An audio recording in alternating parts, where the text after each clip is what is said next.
Hey, hi, hello! This is Sleuthy Teacher, and welcome back to another playthrough of the Nancy Drew games.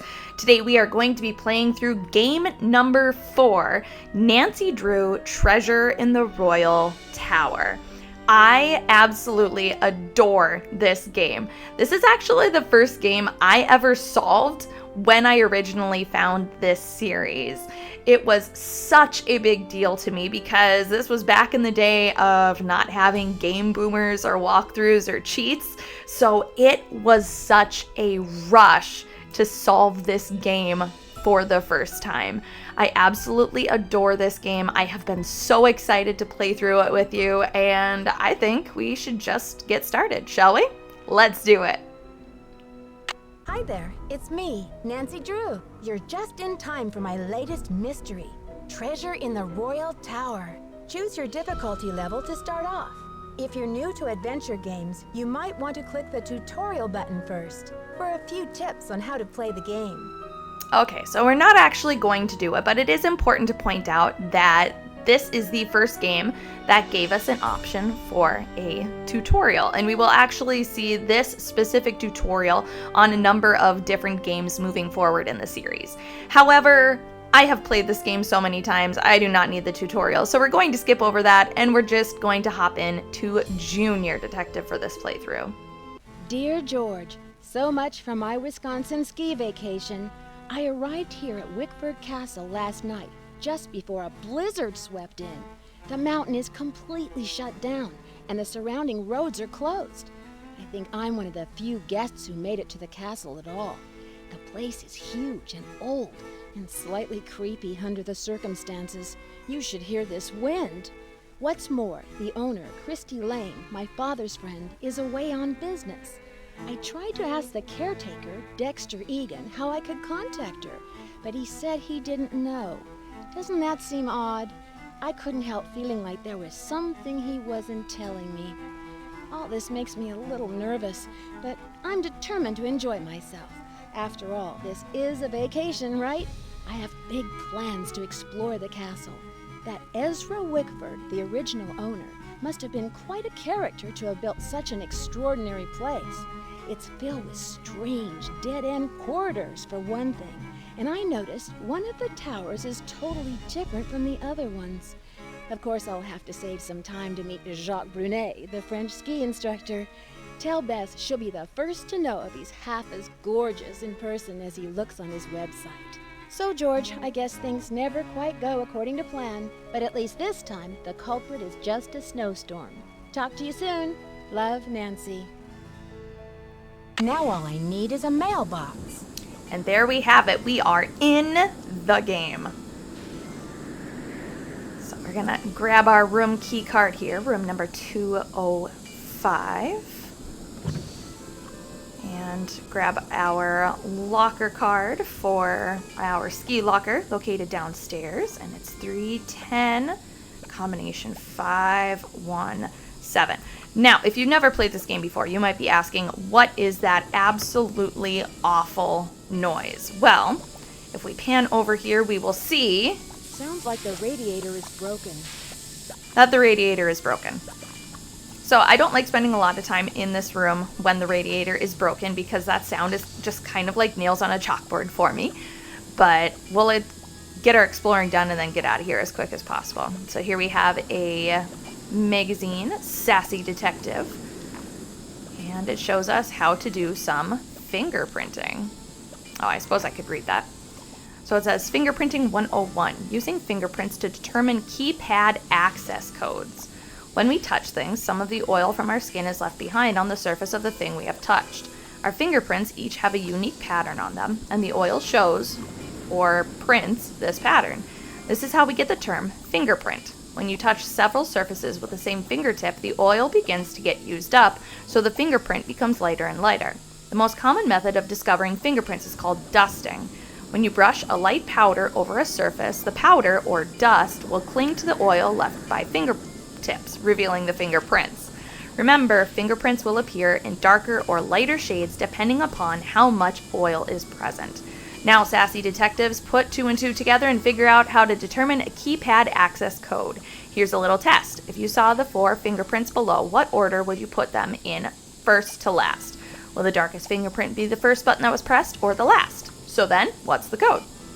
So this is a little puzzle that gets us ready for something later in the game. So it's teaching us that we need to go from darkest to lightest for fingerprints. So following that direction, this code would be 1735. So nice, fun little tutorial right off the get-go. Nice and fun. All right, some other things to explore here. We have Nancy's suitcase with a pamphlet for Wickford Castle. It says, visit the library. Also, while in France, Wickford acquired the majestic library and many of its contents from the estate of Jean Leboeuf. The room is filled with antique books, both French and English. It's worth a visit to see Marcel Bonnet's famous portrait of Marie Antoinette, which was imported from the Chateau Rochemont. And then outdoor attractions were located just at the foot of scenic Butter Ridge. In the winter months, guests enjoy skiing on some of the best groomed slopes in the Midwest. In the warmer months, guests love to hike the Butter Lovers Lake. The mountain fields are covered with the region's magnificent wildflowers. Look for lady slippers, skunk cabbage, black-eyed Susans, butterfly weed, devil's paintbrush, toad flax, and more. No matter how you spend your time at Wickford Castle, you're bound to have an adventure. Obviously, it's all capitals, so, you know, we have to read it that way. All right, so anyway, fun little thing to discover there. And there we have Nancy's mom jeans that she always brings with her. All right, and we have our dresser and a castle for Wickford, or a menu for Wickford Castle, excuse me. We have baby back ribs with creature of the night barbecue sauce. We have fried bologna sandwich supreme on white bread with crushed potato chip sprinkles for 50 cents. Anchovy heaven, a Caesar salad with eternity of garlic croutons. Hot diggity, all you can eat fried chicken drumsticks. Something smoking chili cheese dog. Better than nothing broccoli surprise. And then for desserts, we have a white cheddar ice cream log, chocolate mayhem, odyssey to banana land, key to enlightenment lime pie, and sugar-crusted rhubarb jerky royale. I do not know who wrote this menu or the descriptions for this menu, but oh my gosh, give them a raise. It's fantastic. And last but not least, in this room, we're going to take a look at our phone that we can use to call out to both Ned and George in this game, as well as access our voicemail. And you might recognize this from our playthrough of Message in a Haunted Mansion. We have our alarm clock, which means we can determine if we are exploring during the day or at night. I better take my key with me. Nancy, I thought we picked that up. We looked at it, we didn't pick it up. Ugh, rookie mistake. All right. Oh, peace and quiet. There we go. Okay, so here we are out in the hallway of beautiful Wickford Castle. I'm probably going to say this multiple times as we explore this castle. I love this atmosphere and this setting. To me, I cannot think of anything they could have done to do this any better. It is beautiful. The sprawling halls and unfortunately not currently lit stairways. It's just so pretty. And then you put in the gorgeous soundtrack for this game, and I could wander the halls for hours. It's so beautiful. But here we have down this hallway, we have an elevator, which we'll explore in a moment. And it's important to note that there are some random dead ends. Dead end. In this castle. Wonder why that could be. And then if we come over this way, like I said, we have our elevator over here, and we have the sound of typing. We can find the source of the typing, but she ignores us. If we continue down this way, we'll see there's a little bit more to explore here. Here we have a little area off to the side with some benches and a portrait of Marie Antoinette. So, quite beautiful. I love the attention to detail that they put into this castle. It is really, really stunning. This one goes nowhere. Another dead end. Alright, so enough exploring the hallways. Let's go and talk to some suspects, shall we?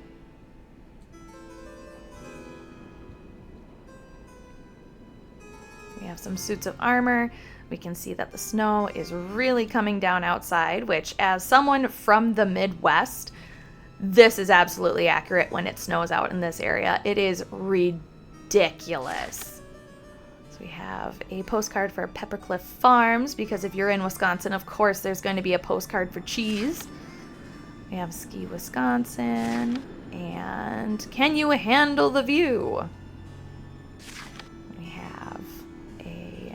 Pamphlet on Le Pierre Chateau, the oldest chateau in Lake Pond, Wisconsin. And then we have a pamphlet on Wickford Castle, established in 1923, the Butter Ridge Ski Resort in Land O'Lakes, Wisconsin.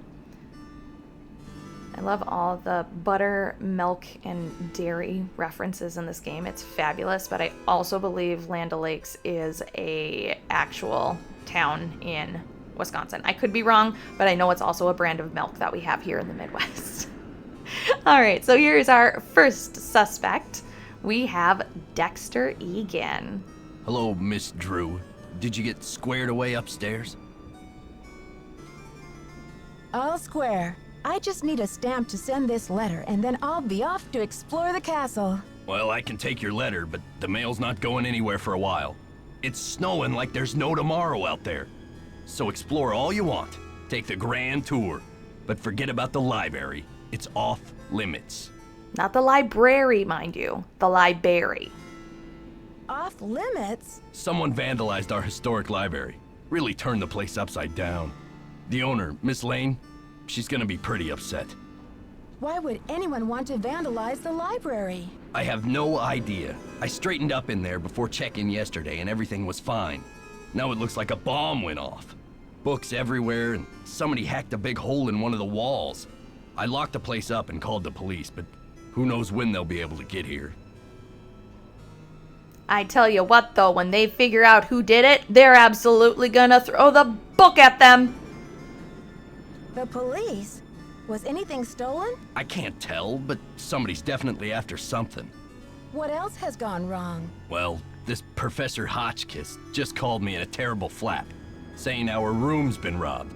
I went up there, but she wouldn't open the door to talk about it. Wouldn't even tell me what was missing. So what's she want me to do about it? Fix it. Duh. Sounds like you're swamped, Mr. Egan. Is there any way I can help? Well, Hotchkiss has a pair of ski boots in the basement. The Frenchman's been working on them for her, but he won't deliver them. Says he's a ski instructor, not a bellhop. I hate to ask this, but if you could grab those boots and bring them up to her, it might smooth her feathers. Sure would smooth mine. Okay. See ya, Mr. Egan. You're a trooper. All right, so the mystery has been revealed to us through Dexter. He told us that the historic library has been vandalized. It looks like a bomb went off in there, and he's pretty sure something's missing, but he wasn't able to be very specific. So here we have a nice little sitting area to explore. And if you know Nancy, like most of us do, obviously we are not going to leave this alone. We are going to get into that library, and we're going to figure out what's going on. But first, let's talk to our next suspect here. This is Lisa.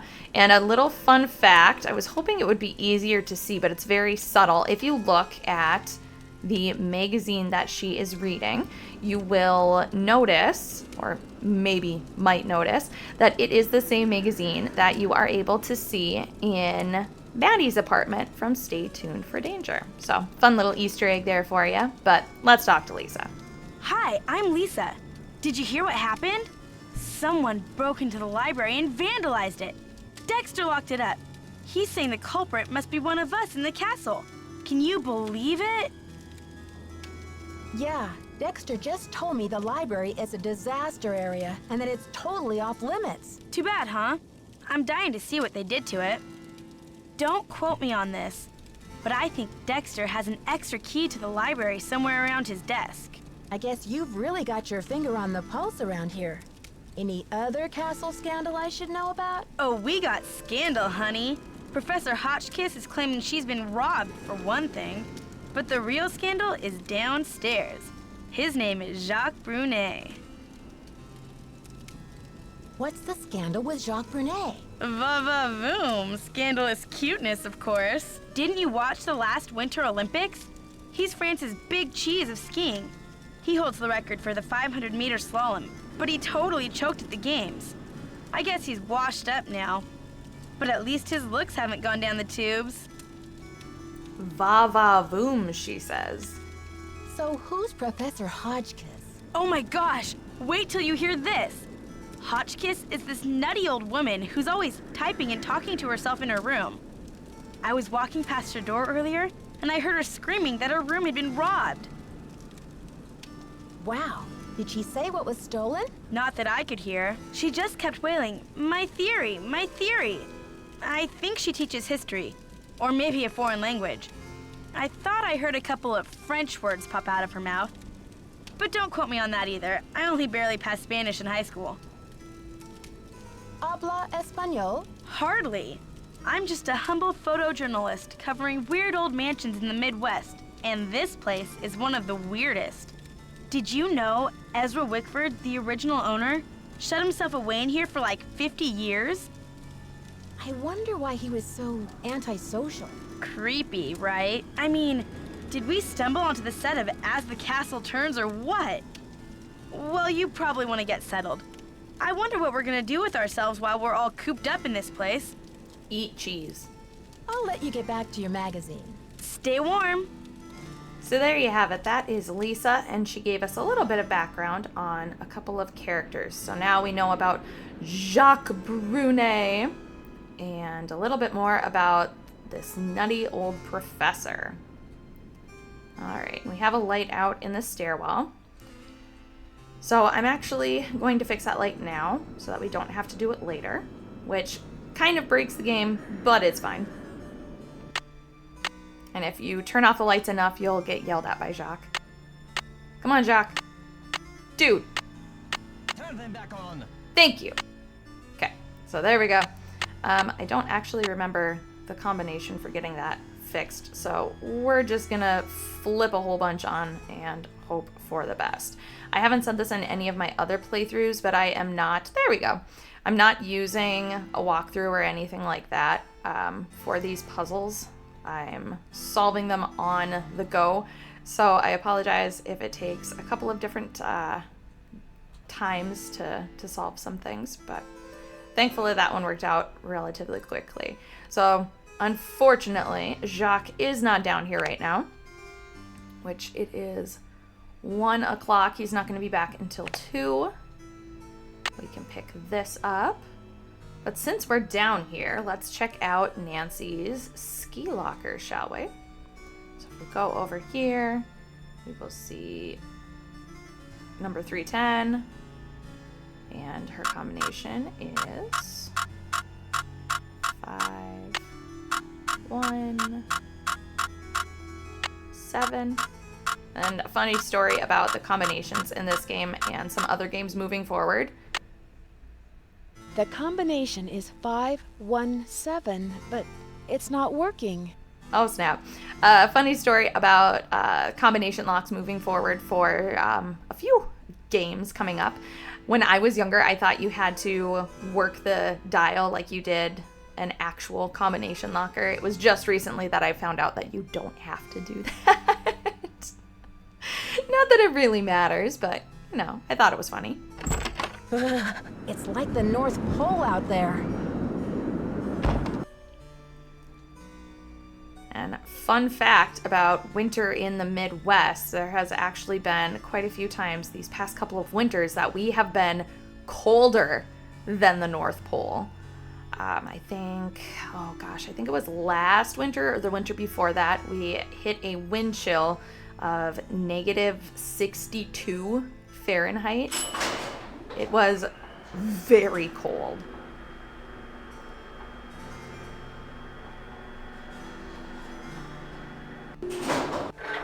Alright, so here we have the elevator.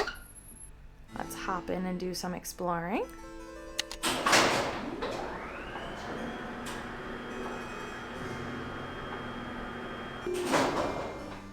Alright, so here we are at the second floor. And let's see if we can talk to this nutty old professor that Dexter and Lisa have told us about.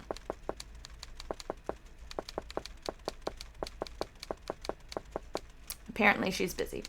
Alright, so we might be, well, no, I think if we take the long way down to the basement, maybe Jacques will be back by the time we get there. That's a pretty big maybe, but we'll try. Did Hotchkiss get her boots? Not yet, Mr. Egan.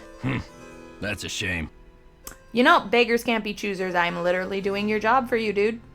So, how long have you been working here? A while.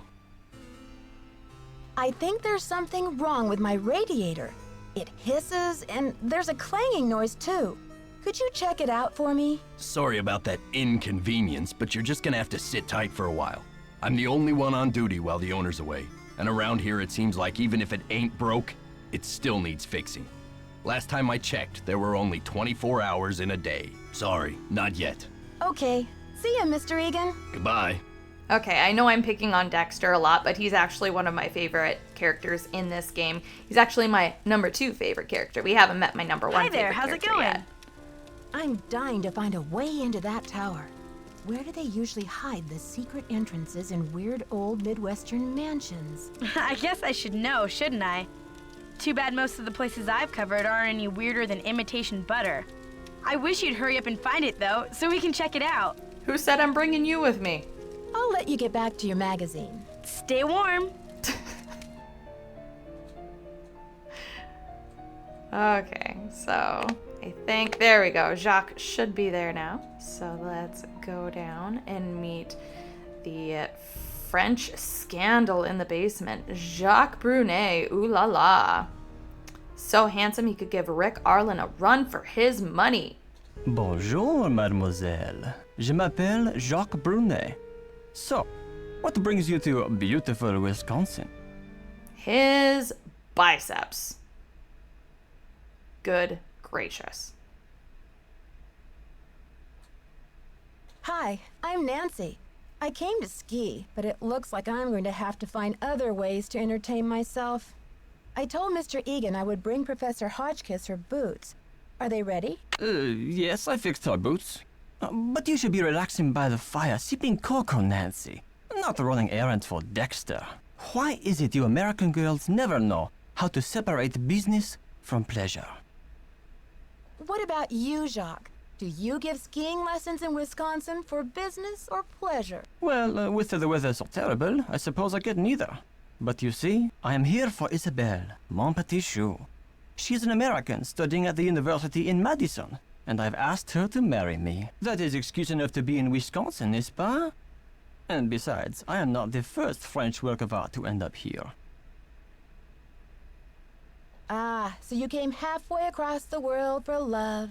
That's a fine excuse. So, when's the wedding? As soon as possible. Are you the eager one, or is she? Do not ask me about the affairs of my heart, Nancy, or I will think you are trying to steal it. But tell me, how will you spend your time here, Nancy? I'm dying to have a look inside that library. I heard it was vandalized. Do you know anything? Nancy, a pretty girl should not worry herself with this type of thing while she is on vacation. I should warn you, Dexter is very protective of this place. He does not take kindly to people snooping around where they should not. Don't worry, Jacques. The last thing I want to do is get myself grounded. Ciao! Alright, so that is Jacques Brunet, who is here to marry his mon petit chou, Isabella. Now, I actually think we can click on him again and bring up the locker that we were not able to get into. Ah, Nancy, comment ça va? Dexter told me the combination to my locker, number 310, is 517. I tried it, but the locker won't open. Dexter must be confused, because I think that is the combination for number 311. Try 311. Tell me about these boxes you're making. When I am not skiing, I need some other way to express myself. So voila! I make these hot boxes for keeping secrets safe. I'm sure you have many secrets, Nancy. Lisa told me you were in the Olympics. What was that like? Disappointing, frustrating, humiliating. Sounds like one of those valuable learning experiences you might never live down. Oh, you said it, Nancy. It was the worst day of my life. To fall flat on my face with my family, my country, and the rest of the world watching. I'll talk to you later. Ciao! And in typical Nancy fashion, we find out something sad about a suspect's past, and she has zero sympathy for them. Oh, Nancy. Nancy, Nancy. All right, so we have Hotchkiss's boots. Let's bring them up to her.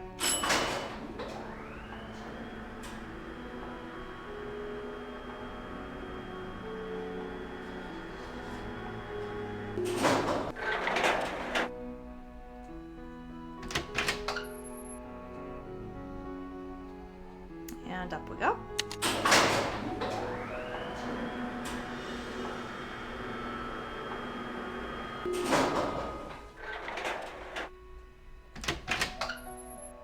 Okay, so let's see if we can get Hotchkiss to open up the door and talk to us. Yes, hello? Is that Jacques with my boots? Actually, it's Nancy Drew. But I do have your boots for you. Oh, good. Boots, fine. Thank you, thank you. Everything is fine.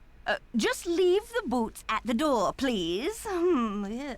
Oh, and it seems I'm out of change. I'll just have to tip you the next time, Mandy.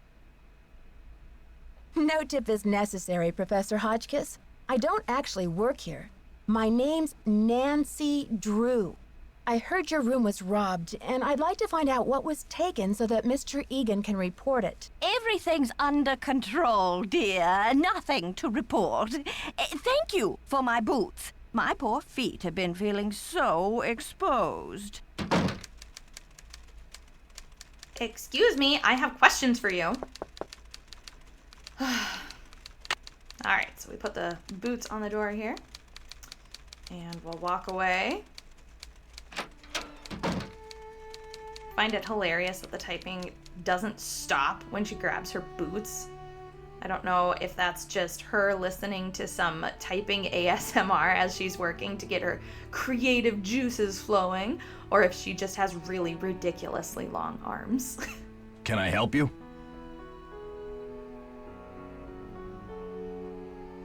I gave her boots. Why can't I say anything about it? Seriously? Come on. I don't want to pester you, Mr. Egan, but the radiator... Thanks for dealing with the circuit breaker. Okay, we're really making progress here, kid. So, you go up to Hotchkiss's room and see what she wants for dinner. She's not answering her phone. Okay, so apparently I broke it a little bit by fixing that circuit breaker first. My bad. No problem, boss. Okay, so now we have to go back up to Hotchkiss and find out what she wants for dinner. Ugh! Virginia Woolf never endured such interruptions. Who is it? Okay, so something kind of funny that you can do with Hotchkiss here is... Let's see here. Oh, wait, maybe that option isn't available yet. One moment. Hi, Professor. I thought you might be getting hungry in there. Could I relay a dinner order for you? Oh, hard to think of food, Candy, when I'm riding the raging rapids of my theory. Oh, right now, I have plenty of pre-packaged energy globules to keep me going. But tell Baxter that I am developing a powerful craving for couscous. Yes, couscous for dinner would be splendid. I'll have a nice tip for you next time, Fanny. Oh, Hotchkiss. All right. So she wants couscous. Yes, couscous would be lovely. So let's bring that down to Dexter. Can I help you? The professor says she has a hankering for, couscous. Couscous? Never heard of it. Tell her to order something off the menu. About my radiator, Mr. Egan.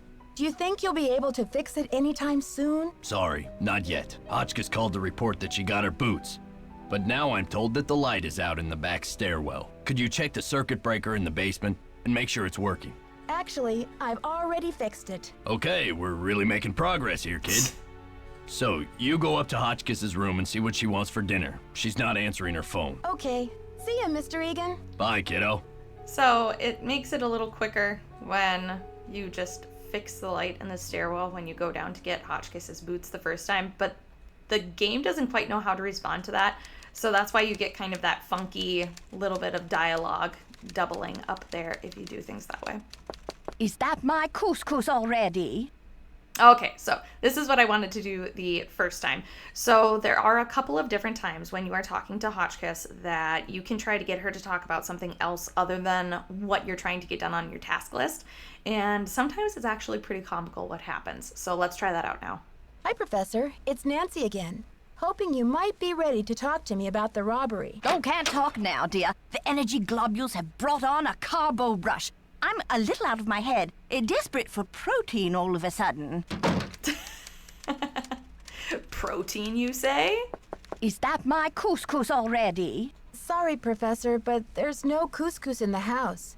You'll need to choose something from the hotel menu. Well, I don't have a menu. At least not from this hotel. Oh, be a doll and fetch me one, will you, ta-ta? I thought I grabbed that. Seriously? Good gracious. I promise I have played this game multiple times. Ugh, I do not know why I did not grab that. Oh my gosh. Okay. Either that or else I've just, broken the game again.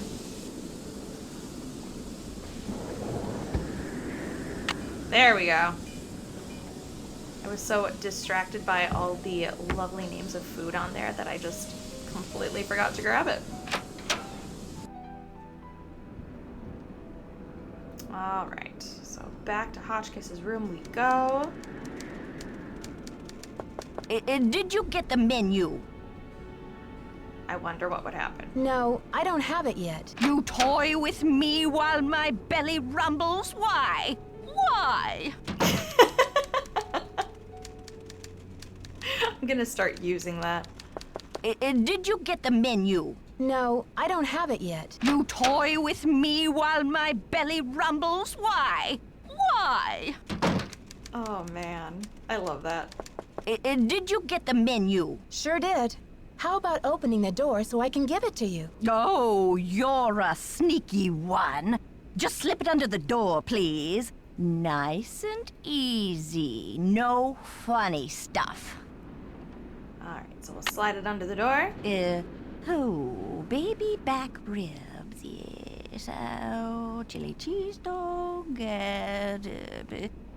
fried bologna sandwich.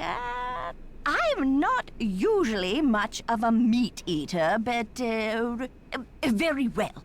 50 drumsticks, please. Chicken, that is. Cluck, cluck. Sure. 50 drumsticks. Whatever makes you happy. Rock and roll, dear. Alright.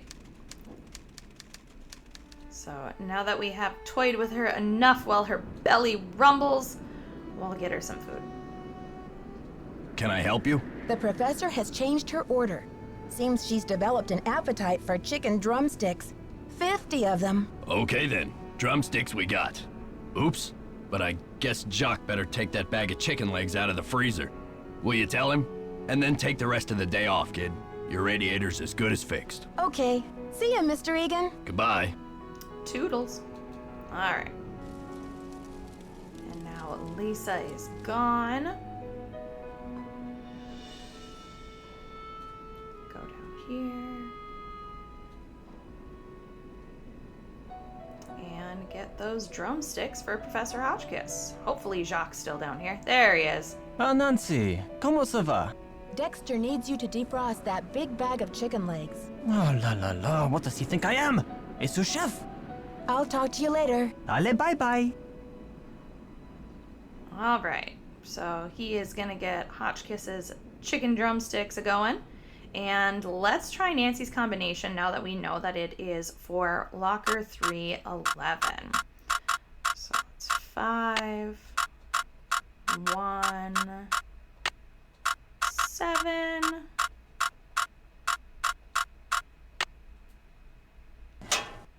All right, and we're in, but there's already stuff in here. That's peculiar.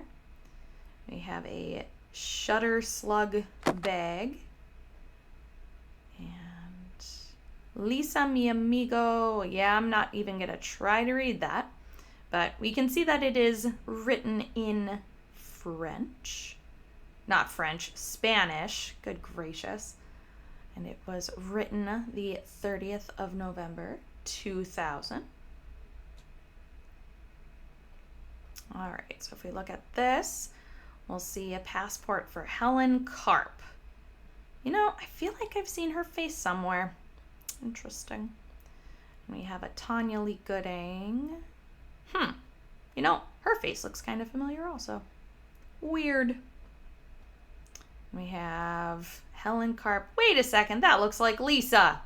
And that looks like Lisa to Alina Boyd. What? Okay, so what we have discovered is that Lisa has a whole bunch of different forms of identification. And that is pretty suspicious, don't you think? Ah, Nancy, ¿cómo se va? I'll talk to you later. Allez, bye-bye. Making sure there's nothing else to talk to Jacques about. I feel like on my playthrough of Message in a Haunted Mansion, I was not quite as thorough as I should have been. So I'm trying to cover everything this time as best as I can. Now that I'm over my voice deciding to go on protest there for a bit.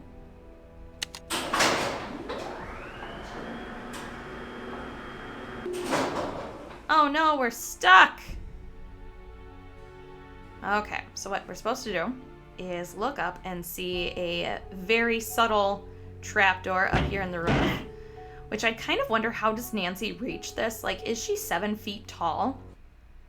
But regardless, she gets herself up and out, and we can see that there are ladder rungs going up on the opposite side. And we could do a second chance sequence here if we'd like. I'm not sure if I can make it. I believe I can fly. Okay, here goes. Rip. All right. So that's not what you're supposed to do. What you're supposed to do is just notice that there is a ladder across the way. And what you're supposed to do is step up onto this box and pull yourself up. Alley-oop! Which I think it's funny that Nancy grunts as she pulls herself from that little bit of a height, but she's totally quiet when she pulls herself up onto the roof of the elevator cab. Interesting. But all right, so now what we're going to do is come around this way. Make sure we don't need to tell Dexter anything. Did you see I fixed your radiator? I was in the elevator and it got stuck between floors. I had to climb out the top and I just barely made it up to the floor above. Do you think you'll be able to fix it? Well, I doubt it's broken. I'll check the power switch in the basement. Glad you're okay. But don't go climbing around the elevator shaft anymore. It's dangerous in there. Okay, see ya, Mr. Egan. Bye, kiddo. All right, so we're not supposed to crawl around in the elevator shaft, but our radiator is fixed. Huzzah! All right, Lisa still is not in here, so we cannot question her on what we found in that locker down in the basement. We also have some books over here. So Major Figures and Events of the French Revolution, Book 1. A little backstory and history on Marie Antoinette, which that may come in handy here later. All right, so now what we're gonna do is we're gonna go up to our, room and go to sleep for a bit. We've put in a hard day's work. I think we owe it to ourselves, right? All right, so notice it's nice and quiet in here now. Dexter left behind an oil can. A nice little bit of atmosphere that they did in the game that I want to point out really quick. You can hear it in here right now if I'm quiet. So you can actually hear the wind whistling and roaring outside as the blizzard continues on. I think that is absolutely lovely, and it really helps make the player feel cold, like there is a blizzard going on outside. All right, so we're gonna get up at 1 a.m. Why not? All right, so now we're going to do some exploring while everyone is sleeping, or should be sleeping.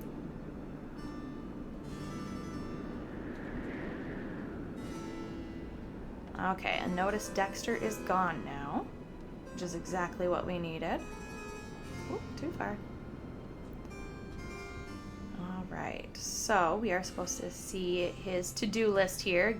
Brunei to fix Professor's boots, refund guests who canceled, snow plows, question mark.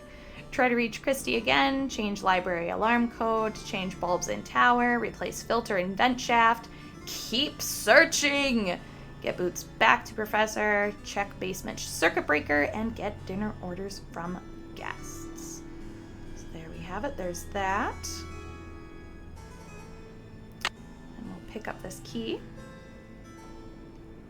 And now that we have the key, we can get into the library. But a little pro tip for you here, we're actually not going, oops, wrong way. We're not going to go into the library with the key right now because that is not going to work out very well for us. We don't know what the code is. So what we're actually going to do is hop in the elevator down here and do our best impression of... It's locked. Seriously? Oh, because I didn't reset it. Haha. Okay. Okay. Reset it. There we go.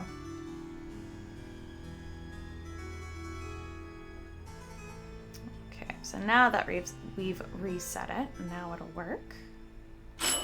There we go. That's the sound of progress. So we're actually not going to ride the elevator anywhere. What we're going to do is climb up through the top. And since we're down at the There's base... something down there. Interesting. Now that we're at the basement level, we can actually go over to the staircase that we tried to Superman over to earlier. And if we go through here, we're in a vent.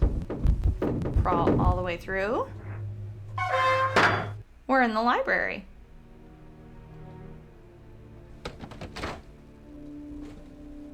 Someone's coming.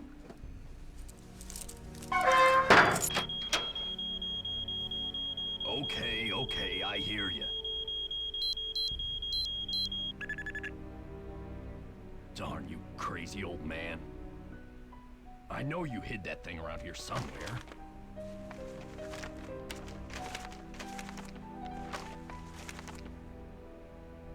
The least you could have done was left me a hint.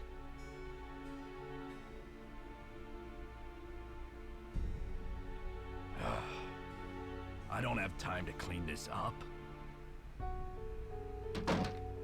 All right. So Dexter is clearly looking for something in here.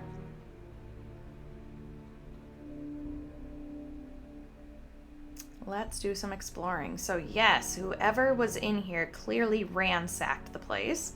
There's stuff tipped over. There's books all across the floor. There's a huge hole in the wall. Picture of Marie sitting on the floor. So what we're gonna do, we're gonna get some of that dust. We have an atlas of the United States. It's important to note that the latitude and longitude for Wisconsin is 45 degrees north and 90 degrees west. So there is that. And then if we go over here to this globe, we can set it to 90 degrees and we will find this. So it's an interesting little contraption and it's noted -15, 10, -5. So it looks like directions for something. And if we go over, oh, taking the long way. Have a chess table here. True stories behind famous portraits. Many of the great portraits painted by Marcel Bonnet during his career, none has fueled more controversy and gossip than this portrait of Marie Antoinette, which was completed only months before the Revolution broke out. It all began when King Louis the 16th, Marie's husband, commissioned an opulent jeweled tiara for her birthday. Set in the tiara were a ruby, an emerald, a sapphire, and a 52-carat diamond, bigger than any diamond ever before worn by French royalty.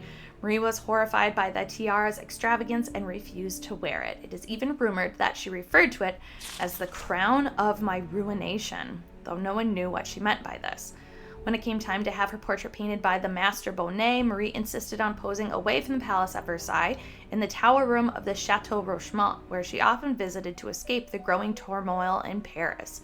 Further, the queen refused to be painted wearing the tiara. King Louis was furious, but Marie would not budge.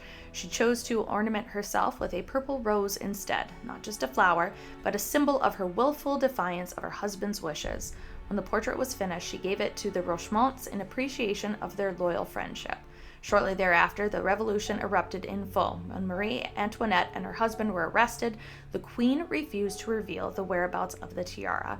Even after her execution, neither the tiara nor the magnificent jewels it contained were ever found. To this day, speculation and heated debate continues about what became of the crown of ruination. The painting is now in the hands of a private American collector. So, notice, this is the painting, the famous painting, and if we go over here and look, we will see it is the same painting. So the private American collector was clearly the man that owned this castle, Mr. Ezra Wickford. So it says a sly rabbit will have 3 openings to its den. If we click on it, this is the contraption that we saw sketched out on the instructions in the globe. So the directions were -15. Come on, work here. Okay, so we're gonna go -15 and then 10 and then -5.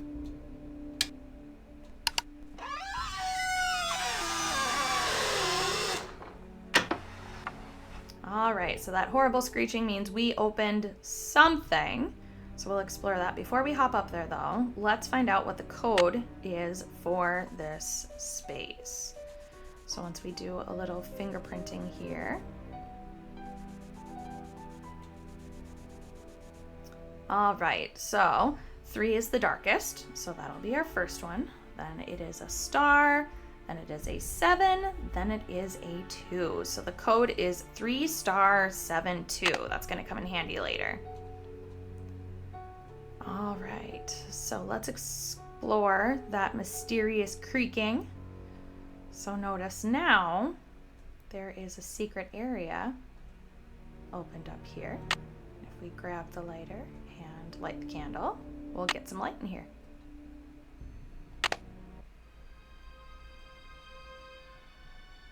Beautiful music change. All right, now that the candle has burned down, we have access to this key. I love this song. It's just very atmospheric and moody. It's fantastic. But if we look over here, we will see a very sad poem. The castle's been empty for many years now. These hallways just echo in vain. And oh, how I miss you, my one-time son. My anger's dissolved into pain. I still don't know why you pilfered my wallet. The money could hardly have mattered. That $50 I'd have given you twice, but instead my poor heart you shattered. If only I could find you, we'd patch it all up, talk through it, as dad and son should. Perhaps you meant only to test my love. Perhaps you felt misunderstood. I want you to know that your old man forgives you. Old bygones are bygone with me. So I've left you one keepsake to remember me by. You'll sure be delighted to see. Go out to the garden, my old thinking spot, my refuge in hours of dread. Your luck charm is stashed there, no stranger would look. in the back of my old troubled head. So this is goodbye, dear Dexter, farewell. You offered me much needed joy, and I'll never forget all the laughter. And I'll never forget all the laughter you brought me, my darling young rascally boy. So it is a letter written by Ezra Wickford to Dexter, his son. It says something about his good luck charm hidden in the back of his old troubled head in his favorite thinking spot. Interesting. When he was good, he was very good. We have Dexter, the son in my life. We have a certificate of service for the young buckaroos. Castle boy wins state spelling bee. Best attendance award, school merit award. Yeehaw! First vehicle.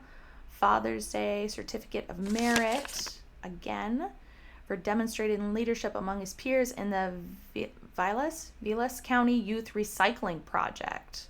Very cool. So all sorts of mementos of Dexter's childhood. When he was bad, he was horrid. Dexter, when it rains, it pours. Dear Pop, I'm sorry for taking $50 out of your wallet without asking. I know it was wrong. I know you're very disappointed in me. I'm sorry. I will never do it again. I'm sorry. Your son, Dexter. It says, sad excuse for stealing. My son, the vandal. It says, Mr. Wickford, we're sorry to report that your son Dexter was caught on school grounds last night throwing rocks at the gymnasium windows. This is the second time he has been caught attempting to destroy school property. We fear Dexter is becoming a danger to himself and others. We have no choice but to expel him. Please contact us if you have any questions regarding this matter. Milwaukee Bank police nabs suspect passing phony checks. I raised a crook, and then it says over here, I'd rather see it burn. See what burn?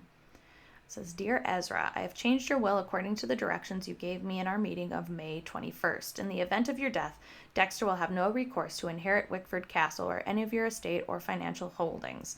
Further, he will be unable to claim any association with or capitalize upon your name or reputation. I'm currently proceeding with your request to annul your adoptive relationship to Dexter and to sever any subsidiary legal ties you may have to him. I will notify you when these procedures are finalized.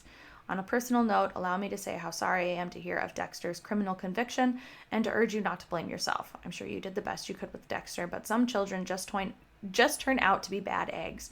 Nonetheless, while your disappointment must be profound, I commend your prudence and pragmatism in the decisions you have made to protect your estate. So there we have it. Ezra disowned Dexter, essentially, so that Dexter could not claim any of Ezra's property or inherit anything from Ezra in the occasion of his passing, or the event of his passing, I should say. All right, so that's pretty much all we have to explore in here for now. So what we're gonna do, we're gonna go out here. We're gonna call the elevator.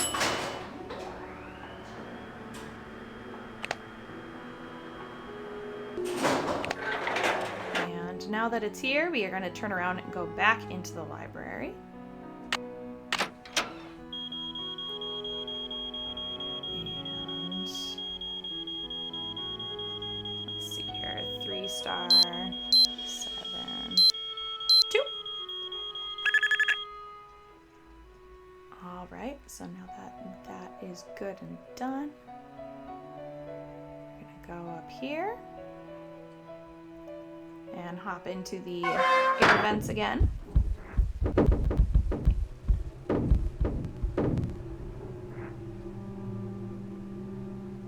And since we called the elevator up to the first floor, we are now able to see what was hidden there. It's stuck. Thankfully, we have the oil can. So we'll use that. And now we have a little puzzle.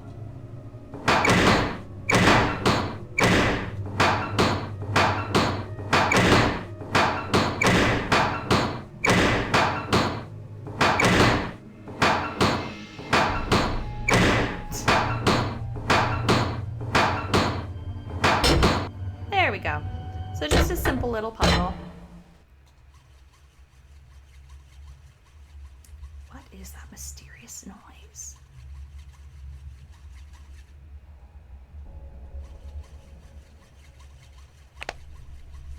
It is 3:45 in the morning. Who could be down here at night? Obviously someone up to no good. Who could it be? Sacre bleu!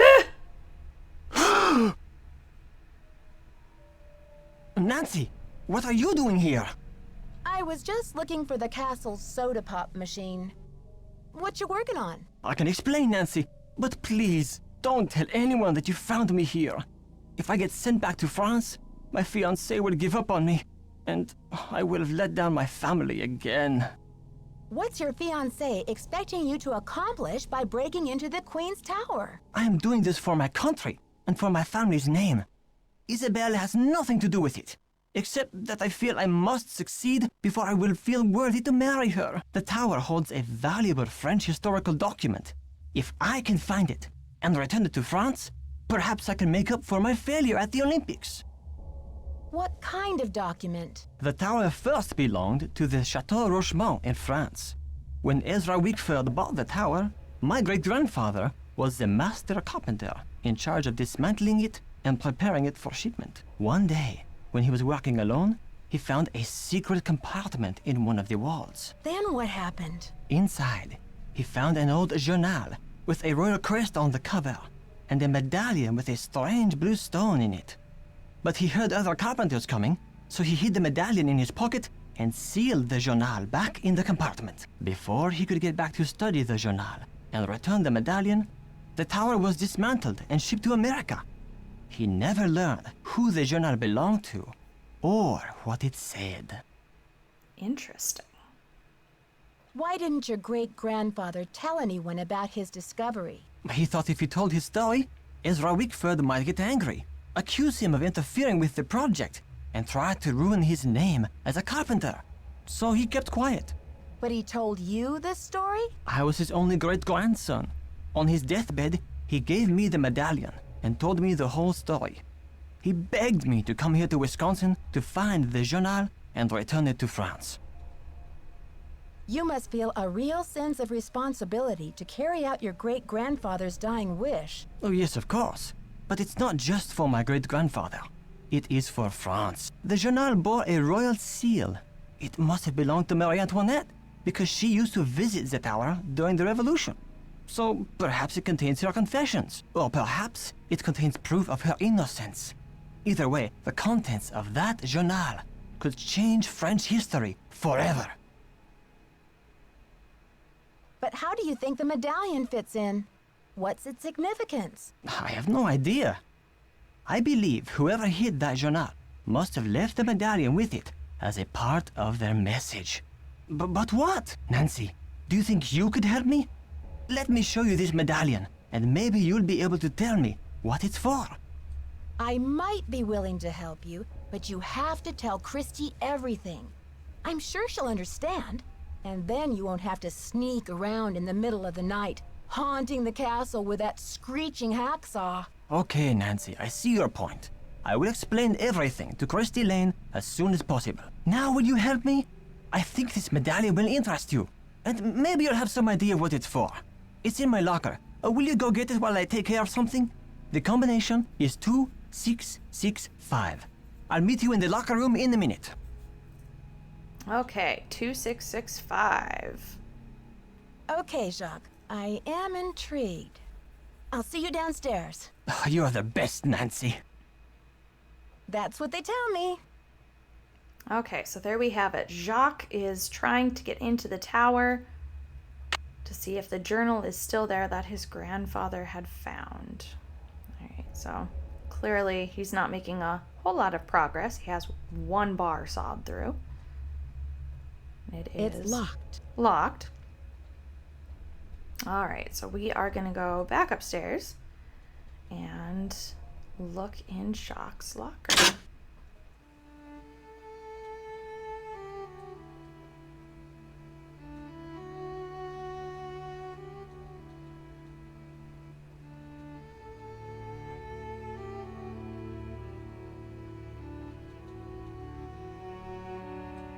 Okay, so here we are. Jacques' locker right here. Alright, so he said the combination is 2, 6, 6, 5. Alright, so here we have it. Jacques' locker.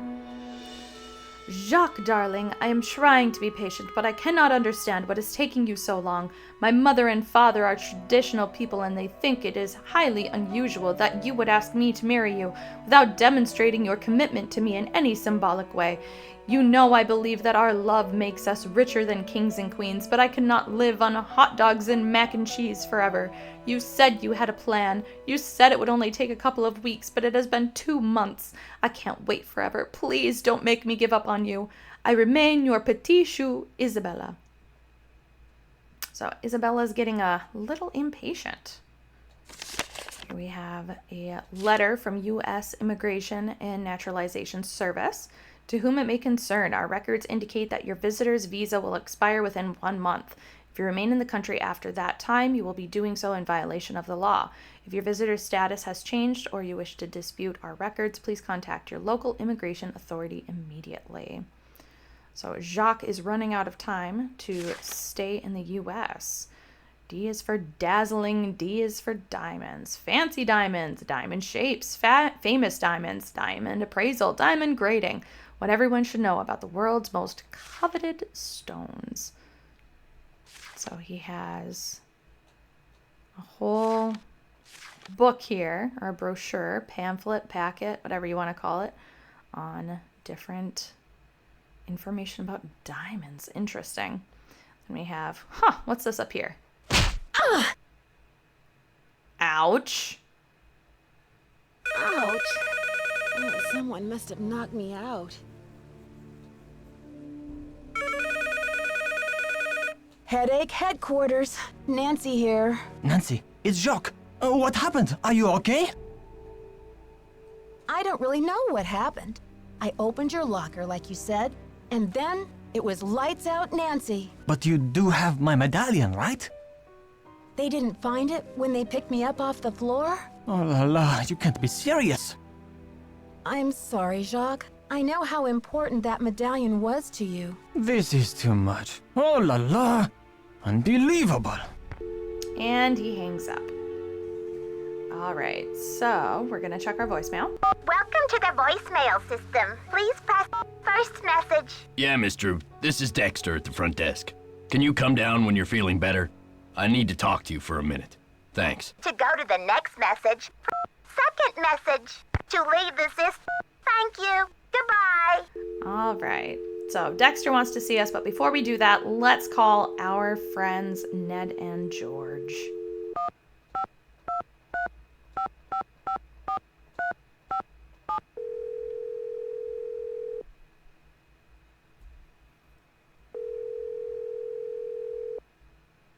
Hi, you've reached Ned at Omega Chi Epsilon. I'm not here to take your call right now, so please try again later. Thanks. Ned!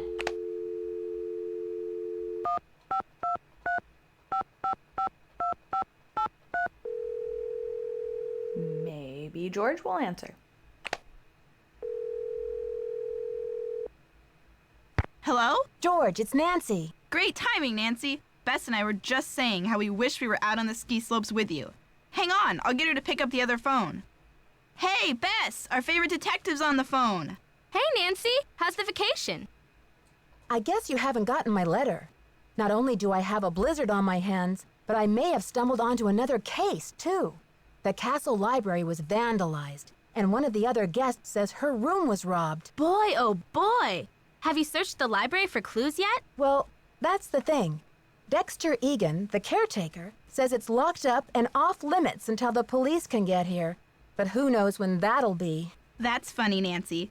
I didn't know the phrase off limits was even in your vocabulary. Seriously, though, don't you think that your dad's friend, Christy Lane, would feel better knowing that you're on the case, at least until the police can take over? She's right, Nancy. I mean, who knows what this Egan guy is all about anyway?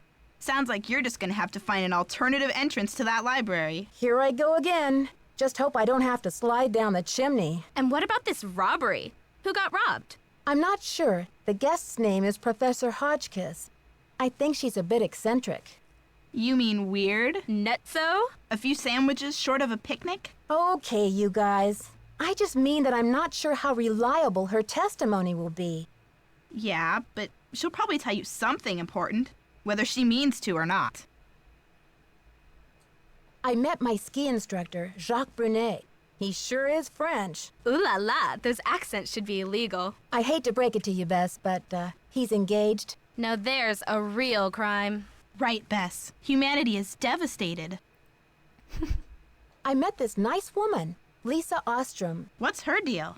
She's a photojournalist doing a story on the castle.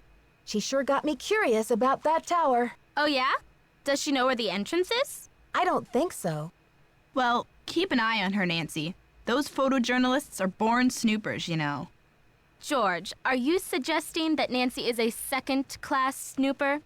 You're going to give our friend a complex. Oh, right. Like Nancy doesn't know she's the prime minister of snooping. I'm trying to meet with Professor Hotchkiss to find out what was stolen from her room, but she won't open her door to discuss it. That's odd. I wonder what she's so nervous about. I'll bet she's hiding something in her room. Like what, Bess? The elephant that trampled the library? She's probably just a little freaked. I mean, if her room really was robbed, you'll find a way to make her trust you, Nancy. I'll bet Bess's last slice of pizza on it. Hey. Wickford wrote Dexter a farewell poem before he died. The inventor of chocolate milk was a poet, too? Yum. I could write a poem or two about chocolate milk. It says that he hid some sort of luck charm for Dexter to find. Where? Something about his old thinking spot somewhere out in the garden. Funny, but I didn't see any garden when I came in. Well, you can't exactly tiptoe through the tulips when they're buried under 6 feet of snow. Never mind my cheeky cousin over there, Nancy. When the storm passes, you should go out and see what you can find. I went back to check out Jacques' locker, and I found a pamphlet about diamonds, a letter from his fiancée, and a warning notice from immigration. Did his fiancée sound cute in her letter? Actually, she sounded upset. She wants him to hurry up and do something, but I'm not sure what. Sounds like that guy is under a lot of pressure. Yeah, I hope he's not marrying her just to stay in the country. So that is an interesting point that Nancy points out, because Jacques' visa is almost up. It could be possible that Jacques is in such a hurry to marry Isabella, I should say, so that he can stay in the country. Ladies, I need inspiration, brain juice, a hint. They don't call us your trusty sidekicks for nothing. Help, I'm a little stuck. Gee, Nancy, maybe you should see if Hotchkiss has polished off those drumsticks so she can tell you about the robbery. Okay, you two. I'll talk to you soon. Good luck. Be careful. All right, so in this game, the hint system is you can call Bess and George and Ned, and they will give you hints to help move you along the case if you're stuck. So we're going to do exactly what they just told us to do. We are going to talk to Hotchkiss, and then we'll go down and talk to Dexter. Is that you, Brandy? Oh, I'm glad you're here. At the moment, my theory is rising like a magnificent souffle. I need to collect a few more ingredients, if you will, but it's a delicate situation.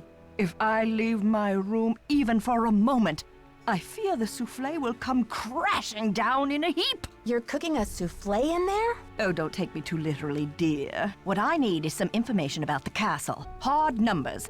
I've come to the conclusion that you are an enterprising and faithful soul. Therefore, I have decided to entrust you with this important mission. Who knows? If you succeed, I might whisk you away from the hotel business to be my personal research assistant. Thanks for the vote of confidence, but I was just on my way to a big, fluffy couch. I am on vacation, you know. I see.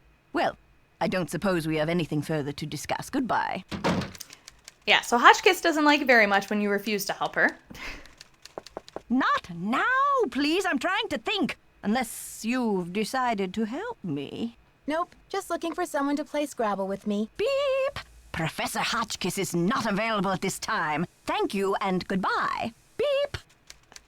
She's so sassy. Not now, please. I'm trying to think. Unless you've decided to help me. Nancy Drew, at your service. Marvelous! Here's what I need to know. How many days before her 38th birthday was Marie Antoinette executed? I'll be very eager to hear what you come up with. But please, don't disturb me unless you have the answer. All right, so fun fact here. You can claim to forget what the question is, and you can actually get her to change what the question is that she's asking. Yes. Did you find the information I asked you for? At least I think so. Let me see. Can you remind me of what I'm looking for again? I can't seem to find that one. Yep. Well, here's another one. How many days before her 38th birthday was Marie Antoinette executed? I'll be very eager to hear what you come up with. But please, don't disturb me unless you have the answer. Yes. Did you find the information I asked you for? Can you remind me of what I'm looking for again? You're lucky I don't mind repeating myself. Now, are you listening? Not counting the towers. How many windows are there on the face of the castle? I'll be very eager to hear what you come up with. But please, don't disturb me unless you have the answer. So yeah, like I said, you can pretend to forget what the question was, and she will give you a new question, or she'll just repeat it like she did that first time. So we're going to do that. Did you find the information I asked you for? One more time, because there is a question that's a little bit easier to find than the other ones. Can you remind me of what I'm looking for again? I can't seem to find that one. Well, here's another one. On what date was the Bastille prison destroyed during the French Revolution? I'll be very eager to hear what you come up with. But please, don't disturb me unless you have the answer. That was not the question I was looking for. Yes. Did you find the information I asked you for? Can you remind me of what I'm looking for again? Allow me to refresh your memory. What is the model number on the elevator? I'll be very eager to hear what you come up with. But please, don't disturb me unless you have the answer. All right, so the elevator question is one of the easier ones to look up. So we're going to go over here and call the elevator.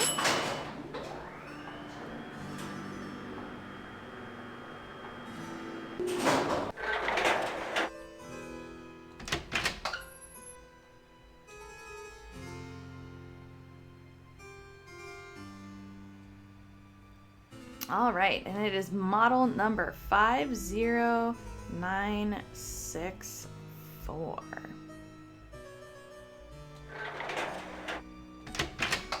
Okay, so now that we have that, we can go back to Hotchkiss and give her the answer. Yes. Did you find the information I asked you for? Sure did. Good, but I need you to write it down so I don't forget.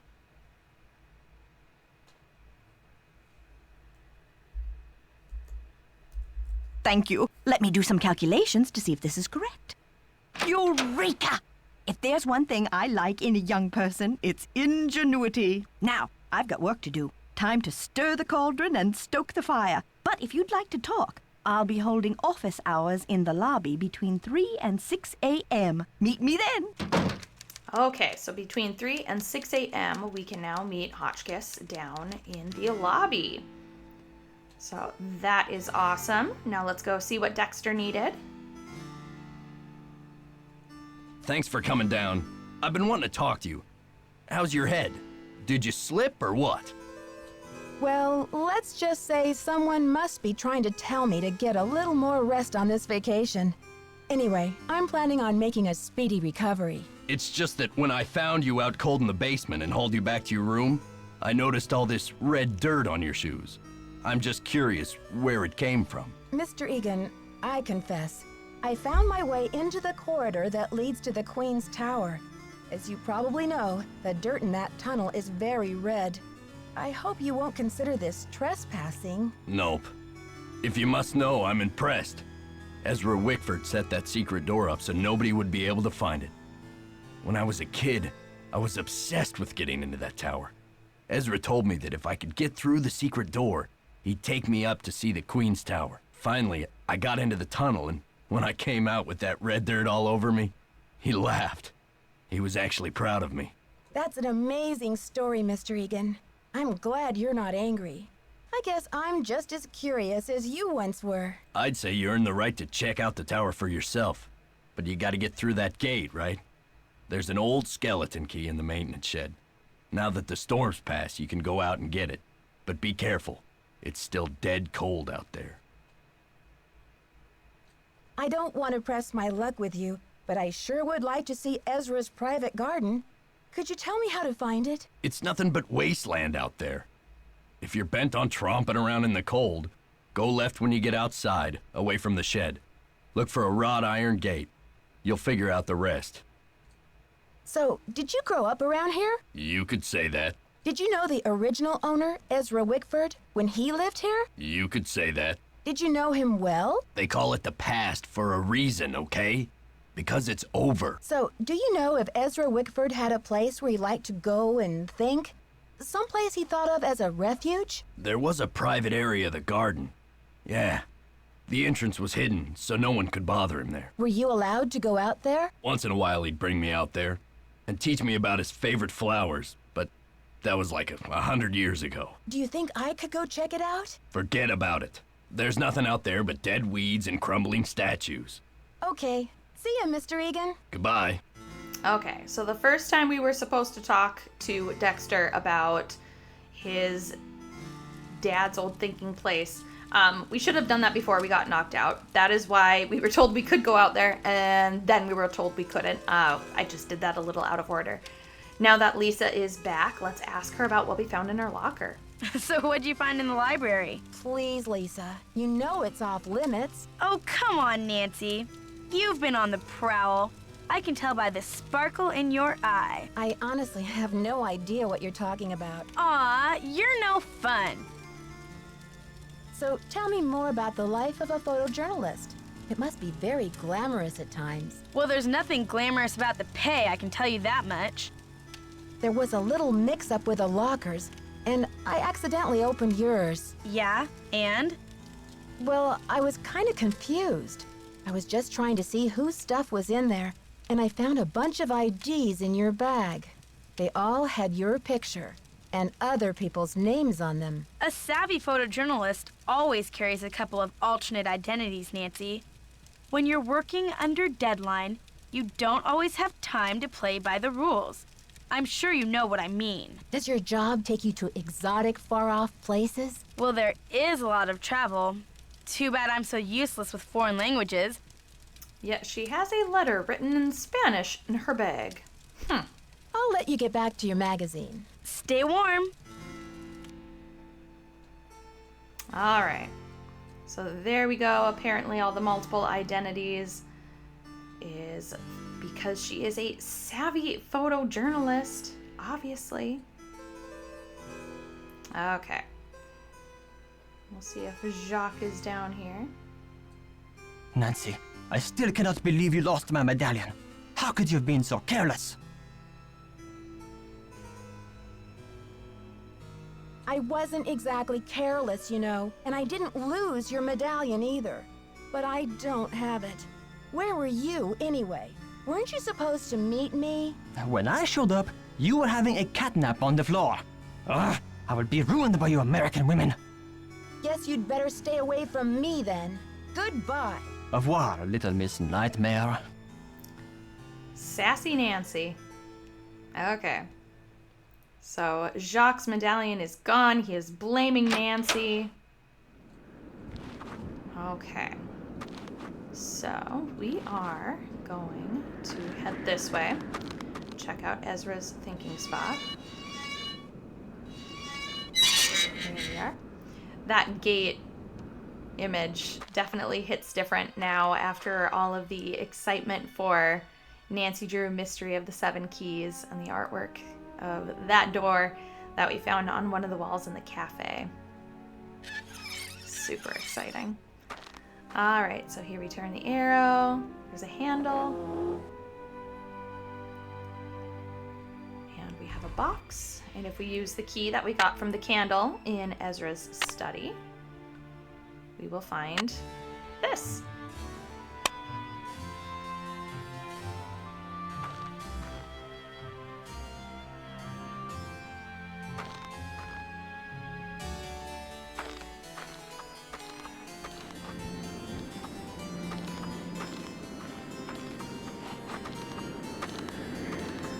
That discovery music is so much fun. I love it.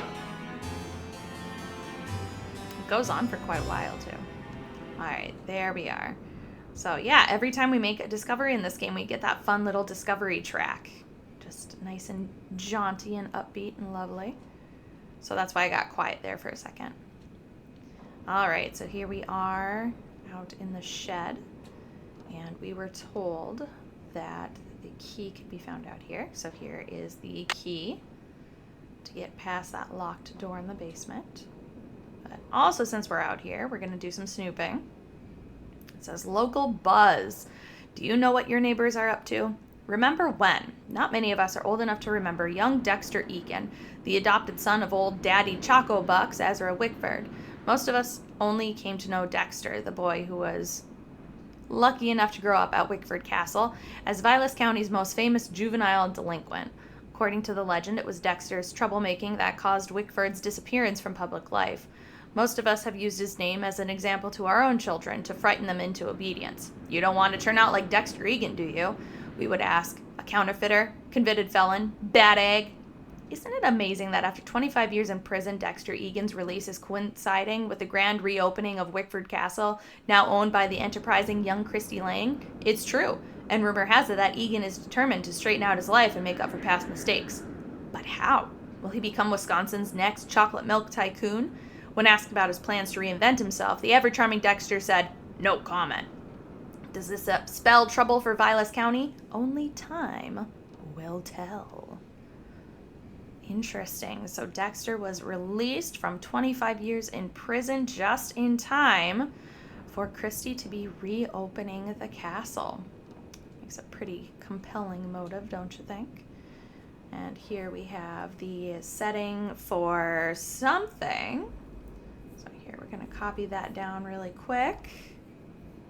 So we have that there, kind of in the middle. All right, you never know when something like that's going to come in handy, right? Okay, so that is pretty much all to see out here for now. Let's get back inside where it's warm. All right. So let's see if we can bother Jacques anymore. Look, keep the stupid medallion. It's yours. Yeah, so he's pretty angry with us. Don't understand why. So, not going to be able to get too much out of him. Okay, I can't remember if this is the right way or not. We'll find out. It is. There we go. Okay, so we'll go this way. And Lisa's gone. Go figure. See if we can bother Dexter again. Hey there, Nancy. You've been holding out on me, Mr. Egan. I read in an old issue of the Daily Telegraph that you grew up here, right in this castle. All right. I did live here for a few years, once upon a time. I was an orphan until Ezra Wickford came along and adopted me. But I left the castle when I was 16, and I never saw him again. That's the story, all right? Why didn't you ever come back to visit? Some things can't be explained, kid. It was a long time ago, and nothing can change it now. Okay. See ya, Mr. Egan. Goodbye. All right.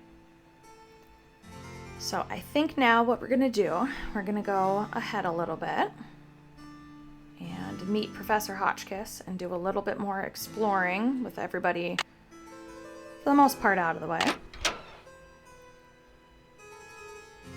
Suppose we could try to call Ned again, too. Welcome to the first message. Yeah, mister. This is Dexter at the front desk. Can you come down when you're feeling better? I need to talk to you for a minute. Thanks. To go to the second message. Thank you. Goodbye. Okay, checking to make sure we don't have any more voicemails here. See if Ned picks up this time.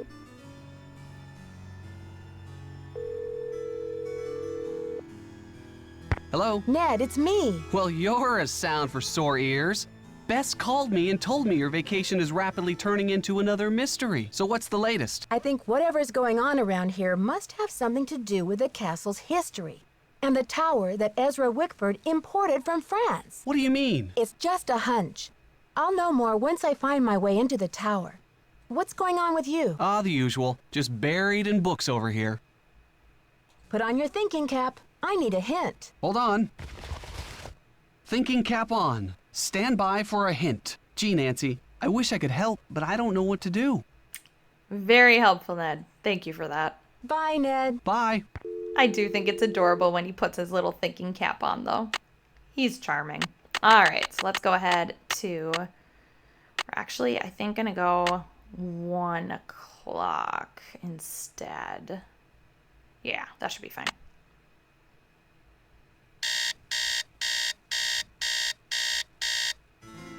Okay, so now what we're going to do is we're going to go back into the secret passage again. And now that we have the key to get past that gate, we should be able to explore up into the tower. Okay, so we're gonna call the elevator first, just to make sure it's out of the way. Can't remember what floor it was on. And now we will go in this way.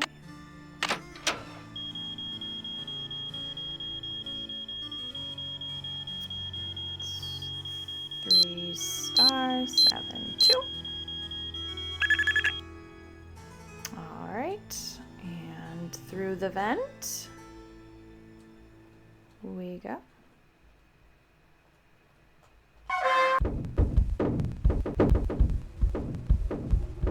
Just zoom in through here. All right. Down through the door. Now this puzzle resets every time, and normally it's a different combination each time. So I'll have to do that again here.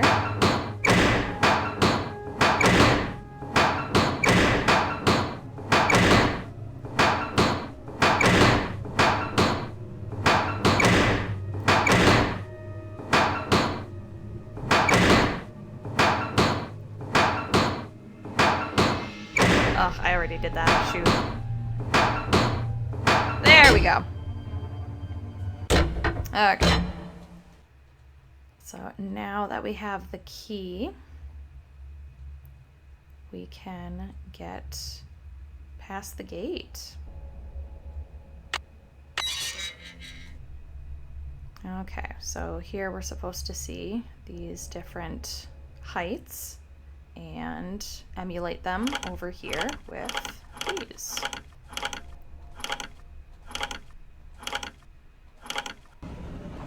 So there we have it. Now we can go across. I turned the wrong way. There we go. And now we are approaching the Queen's Tower. So if you go up right away, you'll see that there are a whole bunch of steps that are missing. So we have another puzzle to solve here, so that we can get in there. I enjoy this puzzle. I think puzzles like this are a lot of fun. So the way to do this is we are going to... And I used to remember how to do this without any cheats or anything like that, but it has been a hot minute since I've done this puzzle. So my apologies if it takes a minute or two to get this one done this time.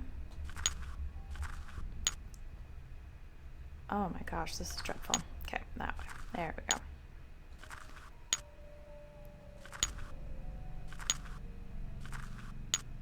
Okay, so now we've got this one. Oops, wrong way.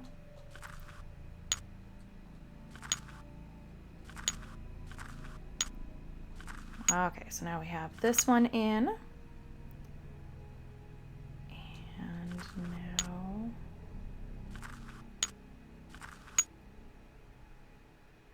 we're going to do, let's see here. I'm trying to remember how I did this last time. I think the easiest way would probably be this way.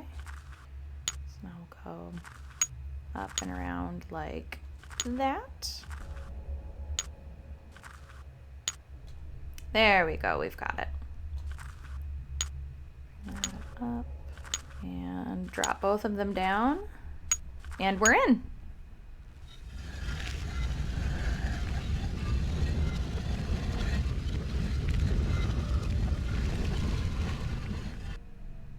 All right, so now we can go all the way up the stairs. And we are in the beautiful Queen's Tower. So here we see Marie Antoinette's portrait. We have a crest on the floor here. And now we have a puzzle. All right, so how I like to do this one is I like to find all the little points that are down along the bottom, and I line those up first. So we're gonna do that.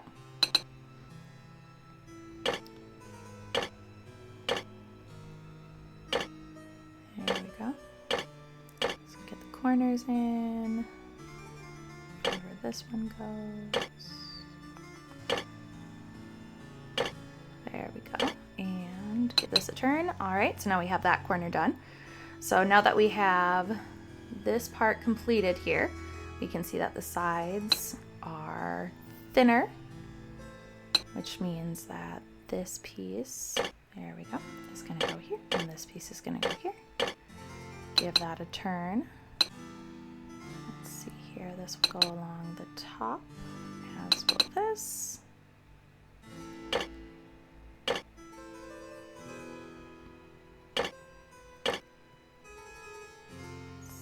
Here. Oh, one more. All right, so that goes here, here, and here. All right, that side's done. That one goes there. That one goes there. Oh, I was close. There we go. And I believe... Okay, we have one that doesn't match up somewhere here, apparently. Oh, it's right here. Oh, wrong one.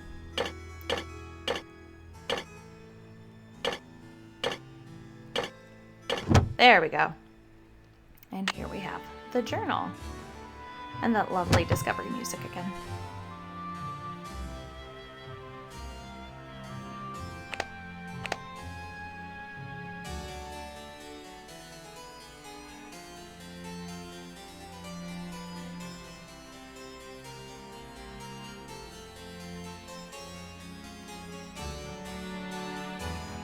And I actually just noticed this.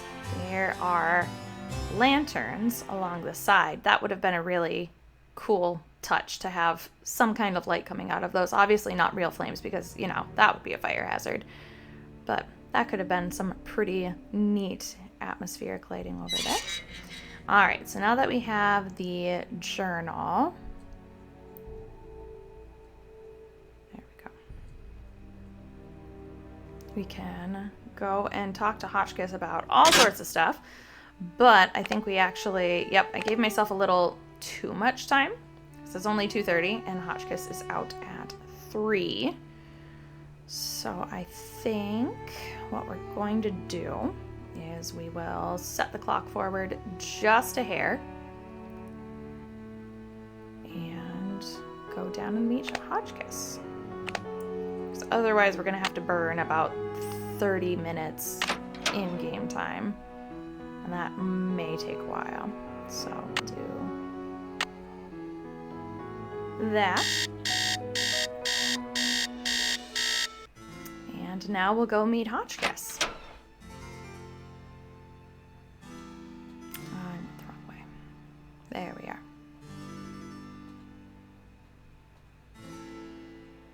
Come on, there we go.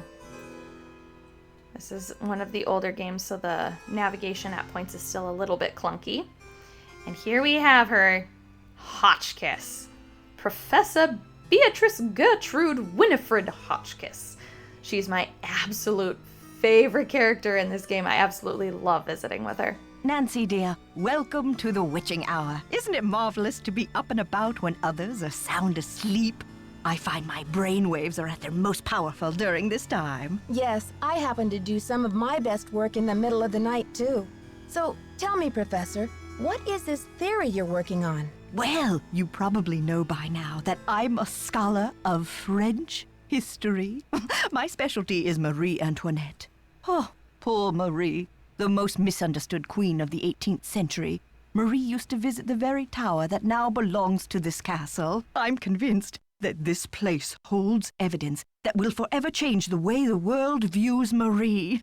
But the walls have ears, so I'd rather not say any more right now. If you're really interested, why don't you go up to my room and have a look around yourself? You've been such a great help to me, almost like an apprentice. Oh, I've always wanted an apprentice. Wow, Professor, that's really generous of you. I'd love to learn more about your work, but are you sure you don't mind? I insist. Your mind is like a ravenous monkey gobbling up every banana in its path. Oh, how can I stand in the way? Here's my extra pass key. I get back to work at 6 a.m. sharp, so just make sure you vacate the premises by 5:59 and put things back where you find them. It's all scientifically organized in there. What did you mean when you said Marie Antoinette was misunderstood? Everyone thought Marie did nothing but spend France's money on jewels and fancy soap for herself, while her people were starving. History books have upheld the myth that she was just a spoiled and heartless brat, but I don't believe it. What do you believe? I believe that she's been the victim of vicious rumors and lazy historians for too long, and that if the real story could be told, people would realize that Marie Antoinette was actually a good woman who wanted to help her people but didn't know how. Do you know anything about a tiara that was given to Marie Antoinette? The infamous tiara, of course. Oh, people thought Marie had this extravagant piece commissioned for herself, and they hated her for it. But really, it was her husband, King Louis XVI, who had it made for her birthday. Oh, she didn't want it, refused to wear it, and then, a few months before the revolution broke out, the tiara disappeared. What do you mean it disappeared? It was never found. There were rumors that she had it destroyed, but no one has ever been able to prove this. Okay, and we're not going to talk to Hotchkiss about this now. We're going to wait. See you soon. Goodbye. We're going to snoop in her room first, and then we'll come back. All right, so now that Hotchkiss has given us a copy of her room key, we can snoop around in here. So here we have her typewriter, which you may notice is the same typewriter from Stay Tuned for Danger. It says, born November 2nd, a Scorpio like me. What a coincidence. No wonder she was so passionate. Same girl. Austrian birth name Maria Antonia, married off at 15, and she had to change her name too. She must have been frightened. Her favorite color was purple like me. I wonder if she adored chicken drumsticks. Despite the elaborate hairstyles that were the fashion of the day, Marie preferred to wear her hair loose, unpowdered, and natural. Note, evidence she was unpretentious. There is no concrete evidence that she was the one who coldly declared let them eat cake in response to the news that her people were starving. Marie was immature, but not cruel. So some of Hotchkiss's notes there. Ooh, the medallion. Wait a second. Wasn't that the same color medallion that was in Jacques Soccer? Baroness Helga von Hanseldorf. Dearest B, marvelous to receive news of your progress. I'm sure you're onto something important with the medallion in the stained glass window, but I think the significance of the medallion must go beyond the message you've seen. I looked through my family letters, and it seems that when Marie Antoinette gave her niece Helga I, my great-great-aunt, the medallion, she told Helga to keep it safe as it was part of a great truth that she hoped would someday help heal the wounds of France. Helga urged her to explain this great truth, but this was all that Marie would divulge. The truth can seem hard and ugly at first, but eventually its hardness becomes a thing of eternal beauty. B, you must find out the meaning of this. Keep up the good work, old friend. I know you will be successful. Helga von Hanseldorf. So Hotchkiss's missing medallion is actually not even hers. It is Helga von Hanseldorf's. So we have a camcorder. Let's see what's on it. Testing. Can anyone hear me? Hotchkiss to Earth. Come in, Earth. Oh, okay. I think we're rolling. Now, let's get a look at these hallways. So rich in detail. You'd never know this place was built in 1920. It's all so 18th C. Oh, and there's Marie. I feel so close to her, just being here. It's as if her spirit is in the air, sweet as the smell of fried chicken. And it cuts off. All right, so we'll put battery on the charger here so we can see the rest of that footage. And that pretty much, oh, she says boots that we brought her. And that is pretty much all we can do in here right now. So let's bring her the journal.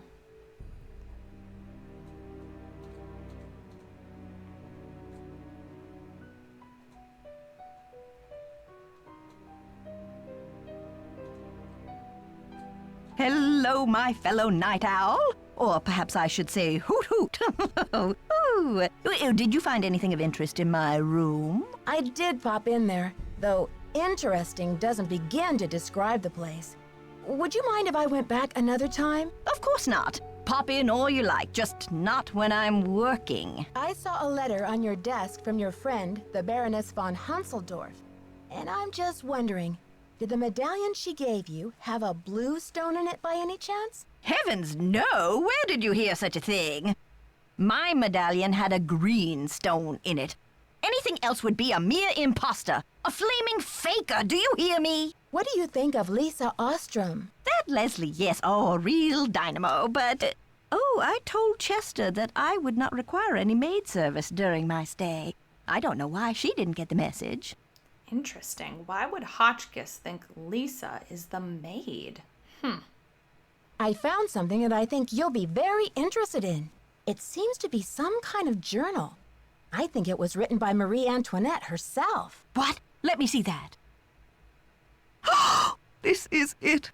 I've been trying to track this down for 15 years. Where on earth did you find it? Well, it's a long story, but I happened to find a way into the Queen's Tower, where I happened to find a secret compartment. I think this must be what the vandal was after. Nancy, I must warn you. I'll wrestle you for this if I have to, and it won't be pretty. I'm sure physical combat won't be necessary, Professor. I'm glad to help you with your work, but I need your assistance in return. You're fluent in French, aren't you? Absolutely. I'll get to work on it right away.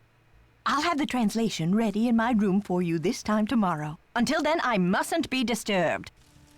All right, so Hotchkiss is on it. She is going to translate the journal and have it ready for us to read in her room tomorrow. All right, so now that we're done with that, we are going to go ahead and time a little bit.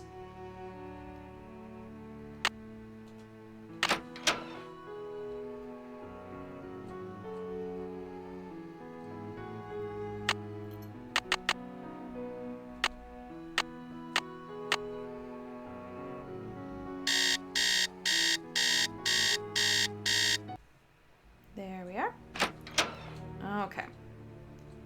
So now, what we are gonna do is hopefully Lisa will be there and we'll be able to ask her some questions. Hey there, Nancy. Why are those holes in the crest on the floor of the tower room? I can help you, but we shouldn't talk about it now. Not here. Call me later. Okay. See ya, Mr. Egan. Alrighty then. All right, so Dexter will not talk to you about anything in the tower here. We have to call him. Glad you came down to talk. Get this. I saw Dexter walking out to the maintenance shack with this, green ornament thing in his hand. He's up to something, right? Maybe you should check it out. If you're so interested, why don't you go check it out yourself? I'd love to, but I really should get to work on my article. I'll let you get back to your magazine. Stay warm. Okay, so Dexter was wandering around outside, going into the shed with some weird-looking green ornament thing. So let's go check that out.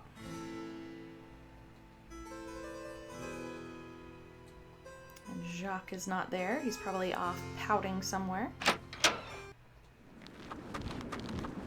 Actually, that's not very fair. I too would be very upset if someone lost my family heirloom too, so I cannot blame him in the slightest.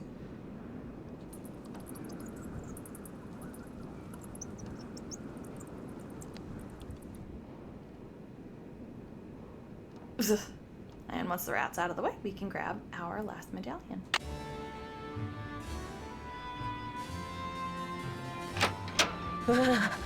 It's freezing out here. I'm locked out. Open the door. Open the door. Open the door.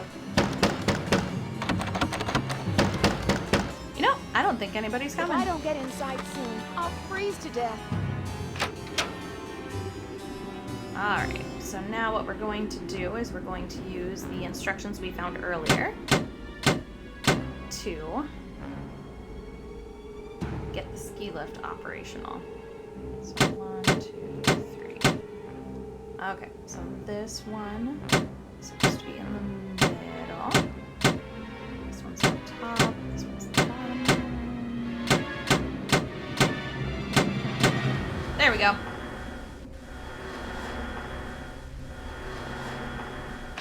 What the? What's going on out here? Is that you, Nancy?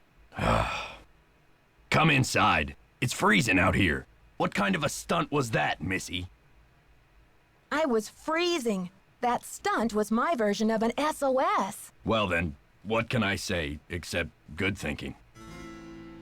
Okay, so now that we almost became a human popsicle, let's call Dexter and see if he can tell us a little bit more about the tower.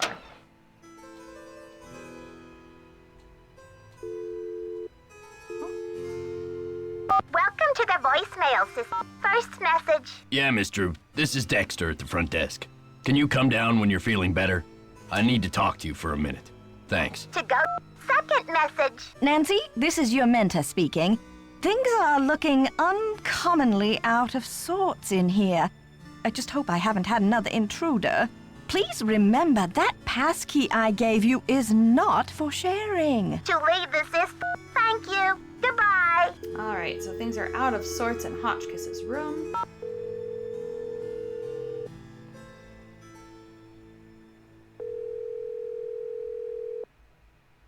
This is Dexter. It's Nancy, hoping you can help me now. But why the sudden hush-hush? Do you smell a rat? The information you request is highly sensitive, young lady. That's top secret in case you were wondering. Now, I've been around the block a few times, and if there's one thing I've learned, it's that you can't be too careful. If you want answers, we do it my way, see? Cue the secret agent music. Sure thing, Mr. Egan. I just hope the phone's not bugged. All right. Just give me the question. What's up with those holes in the crest on the floor of the tower room? I've always wondered that myself. Seems like something's missing from the crest. Like different objects should fit in those holes, but I don't know what. What other questions do you got? Do those hanging chains in the tower have something to do with getting across that big pit? That's right. It's like an Ezra Wickford combo lock. You need to pull those chains until each one's in the right position, and then the bridge will swing around so you can cross. Take a good look at the tunnel wall there to decipher the combo. And for Pete's sake, don't slip when you're crossing the pit. Oh yeah, and pay attention. Some of those chains make other ones move. What other questions do you got? I think that's it for now. Thanks, Dexter. So yeah, if you call Dexter and ask him for help, he will actually help you with some of the puzzles for accessing the tower. But now what we're going to do, we are going to go ahead to when we can talk to Hotchkiss again and continue.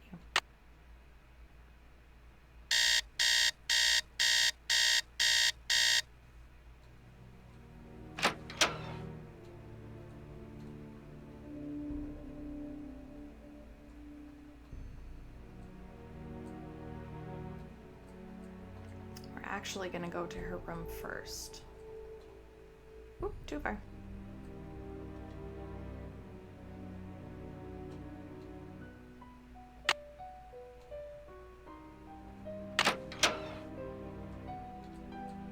Alright. Oh, we had to talk to her first to tell us it was done. My bad. Okay, so we have to talk to her first.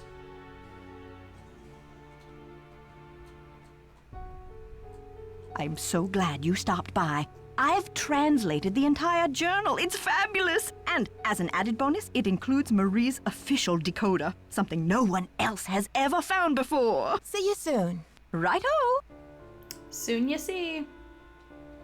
Alright, so now that we've talked to her, now we can go in there and see the translated journal. There it is. My husband is like an impossible child. I still cannot believe Louis bought this tiara when the French economy is in so much trouble. I told him I didn't want it. What does he expect me to do with it? I cannot wear it.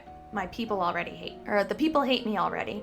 They call me Madame Deficit, as if the country's debt were all my fault. I wish I could sell it and return the money to France, but this would embarrass Louis publicly now.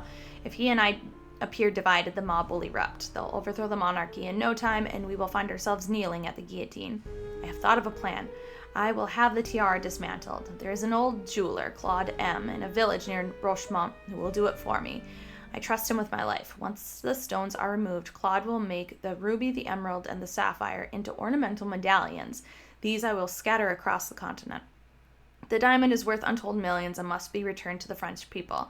But not now, not while the country is tearing itself apart. I will hide it as carefully as I would hide the key to my soul, so that it will not be discovered for generations. Someday when the medallions are brought back together and my message is decoded, the diamond will be found.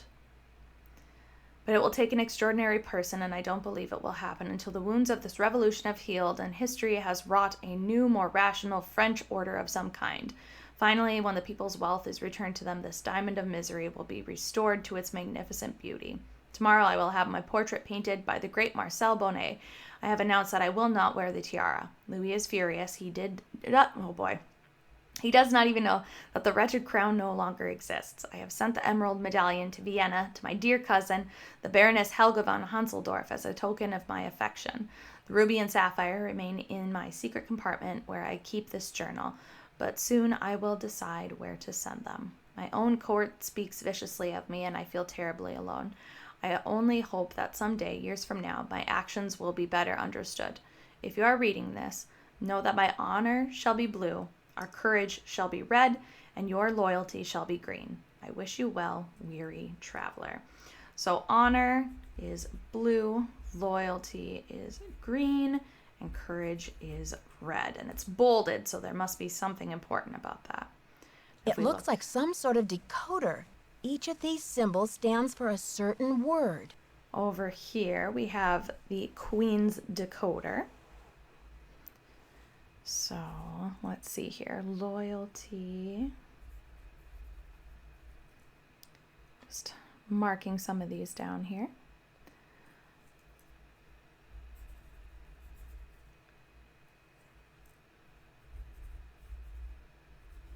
Okay. So last thing we want to take a look at in here, the battery for the camcorder should be charged now. So let's see the rest of that video. Oh, what's this? It appears to be some kind of peephole. But what, pray, does it peep upon? Shall I peep? La la, I do believe I'll peep. The beauty, the colors. So this is what Helga told me to look for. Where's my medallion? It fits! Note to self, high five Team Hotchkiss. And what's this?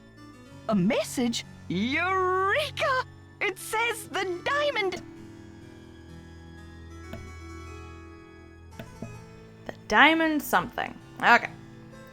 So we now know that the area where we have Marie's portrait has a little bit of a peephole.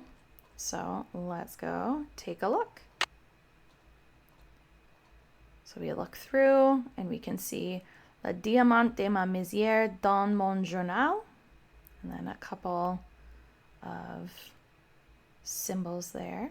So that's the green one.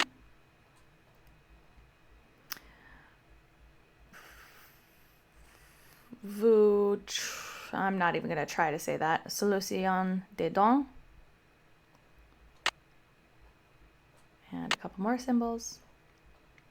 And l'espoir à ce qui I apologize to anyone that speaks French. That is not the language I took in high school. And even if it was, it has been a little bit since I've had to use that. So I am very rusty. All right, let's go talk to Professor. Hello there. Oh, it's so exciting about your discovery. I wonder what it will lead to. What does l'espoir à ceux qui cherchent mean? Let's see. Well, espoir is hope, and chercher is to search. Hope to those who search. Can you translate this for me? Le diamant de misère dans mon journal. Now, where the heck have I seen that phrase before? Well, anyway, it means the diamond of misery in my journal. Can you tell me what this means in English? La solution se trouve dedans. Well, trouver is to find, and solution is just like it sounds. Solution. The solution is found within. See you soon. Righto. All right, so now we have all of that translated. And now that we've seen those symbols through the peephole, we're going to take a look at Marie's decoder one more time. And Nancy should have something to say. I think I see what the symbols in the stained glass mean now. Let's see. Purple rose, whole diamond, key of queen. But where have I seen a purple rose? And what's a diamond key? All right, so purple rose, whole diamond, key of queen. So now what we're going to do, we are going to go back into the tower, and we are officially approaching our end game. So as I'm moving through here, let's go over some motives, shall we? Starting with Dexter. Dexter was looking for something left behind by Ezra. We don't know exactly what it was, but we also know that he was in jail for quite a long time for forgery and other deceitful acts. So could it be that Dexter is behind all of this, trying to get back at being written out of Ezra Wickford's will, kind of as one of those situations of, well, if I can't have the castle, then no one can, and he's trying to get Christy Lane out. And we'll get this alarm set turned off here. There we go. So yeah, like I was saying, Dexter's could be maybe revenge for being written out of the will.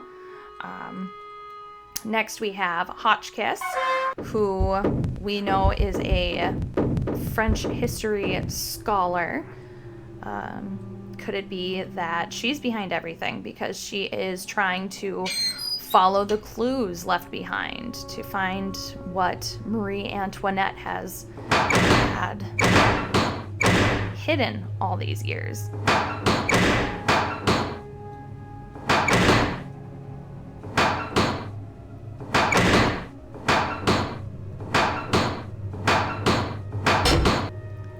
So next we have Jacques. Could it be Jacques behind all of it because his Mon Petit Chou is pressuring him to get married? He, embarrassed his family at the Olympics. Could it be that this is his way of trying to bring honor to his family name again? And lastly, we have Lisa, our humble photojournalist. Could she be behind all of this because she wants to get the scoop on the story, find all of this, and live life in the lap of luxury. You know, who knows? All right, so that sums up kind of motives for all of our characters here. What we are supposed to do is we're supposed to look behind the purple rose, like that message said. And then we have that piece. And then we're supposed to go over to the floor. And it said in Marie's notes that honor is blue. So we're going to put that on the symbol that looks kind of like a harp. Loyalty is green, and that goes on the fleur-de-lis design. And courage is red, and it goes on the scale design. And then we will put this key in and see what happens.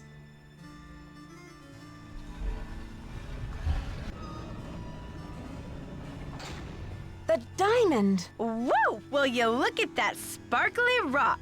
And me without my sunglasses. Hi, Lisa. How did you get in here? I followed you, of course. Turns out a nosy, goody-two-shoes detective is good to have around after all. Now why don't you toss me that big honkin' diamond so I can blow this popsicle stand and never set foot in lame-o Wisconsin again? Lisa, you must be kidding me. This diamond belongs in a museum in France. Yeah? Well, I belong in the lap of luxury, and that diamond's gonna get me there. Hasn't anybody ever told you to mind your own business? Oh, many times. Well, maybe this time you'll learn. My eyes! Don't worry. My spicy devil villain venom won't last for long. But I'm afraid by the time you get your eyes back, you'll have missed my grand exit. So you're the one who trapped me in the elevator. Ooh, you are a smarty pants. But let's not forget about your little frostbite incident. I'm the rotten friend who locked you outside too, you know. Just trying to keep you on your toes, Nancy. Didn't want you to get soft on your vacation. Are you the one who conked me on the head in the locker room? Ouch. I bet that hurt. But I had to get the medallion somehow, didn't I? I hope we can still be friends. Why did you leave Jacques' medallion at Hotchkiss's room? And Hotchkiss's medallion out in the shed? To spread suspicion around, of course. You know, to play with your mind. Plus, I was at a dead end. I got the 2 messages from the stained glass window, but then what? I knew you would figure it out, so I decided to put the medallions in your hands and let you lead the way. Why did you have to vandalize that beautiful library? Just a little translation mix-up. When I read the message from Hotchkiss's medallion, I thought it meant Diamond of Misery in the library. Whoops, guess I went a little overboard looking for it in there. Anyway, enough with the questions, Nancy. You'll just have to read the rest in the papers.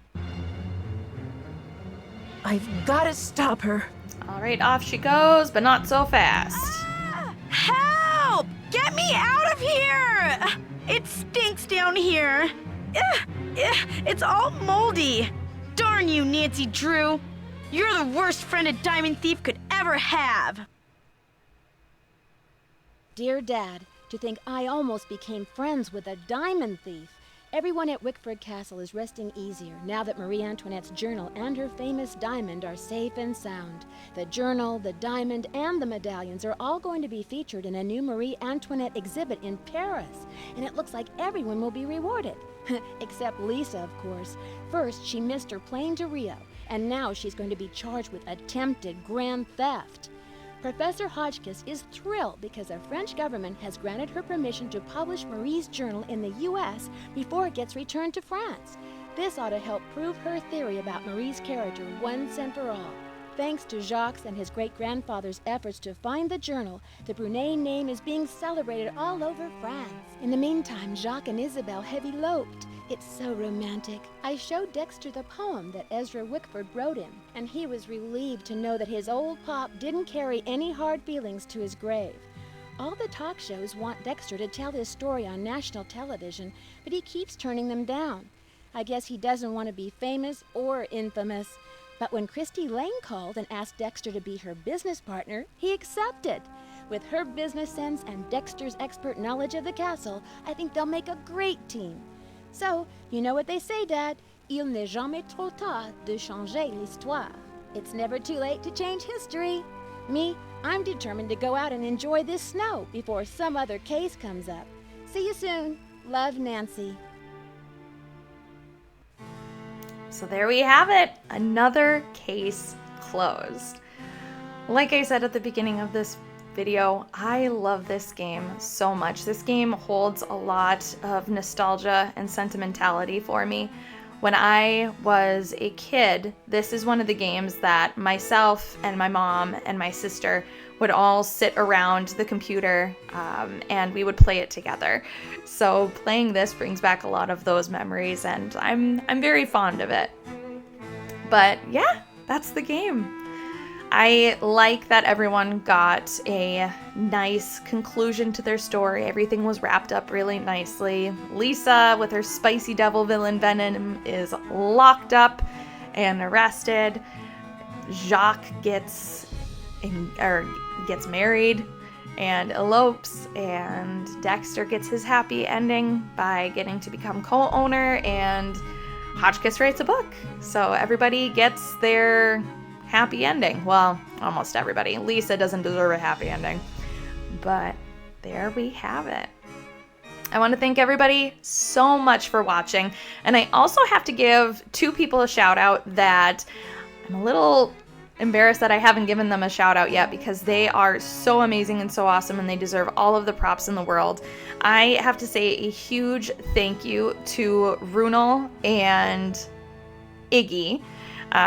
They have been kind of my hype team behind the scenes. They are the people that I am able to send all of my questions to and rough footage and all of that stuff, so that I have somebody else giving me feedback other than me just sitting at my computer hoping that everything makes sense and looks and sounds great. So huge shout out to those two. I would be absolutely lost without their help. So thank you so much. Anyway, that pretty much wraps up this playthrough. I hope you will join me next week for the graded video of this game, where I go through and I grade various aspects of it to give it a final grade. I am not going to make any predictions because I don't want to give anything away, but if you were listening to me absolutely gush as I played through this game, I'm pretty sure you can guess how that video is going to go. And then the following week, I will be playing through another game that I absolutely love. We will be playing through Nancy Drew, The Final Scene. I absolutely cannot wait, and I hope you join me for both. So until next time, please like the video and comment down below, what did you think of this game? Do you like it? Do you dislike it? I would love to hear your thoughts. Please subscribe to the channel if you haven't already to stay up to date on all of the videos when they come out.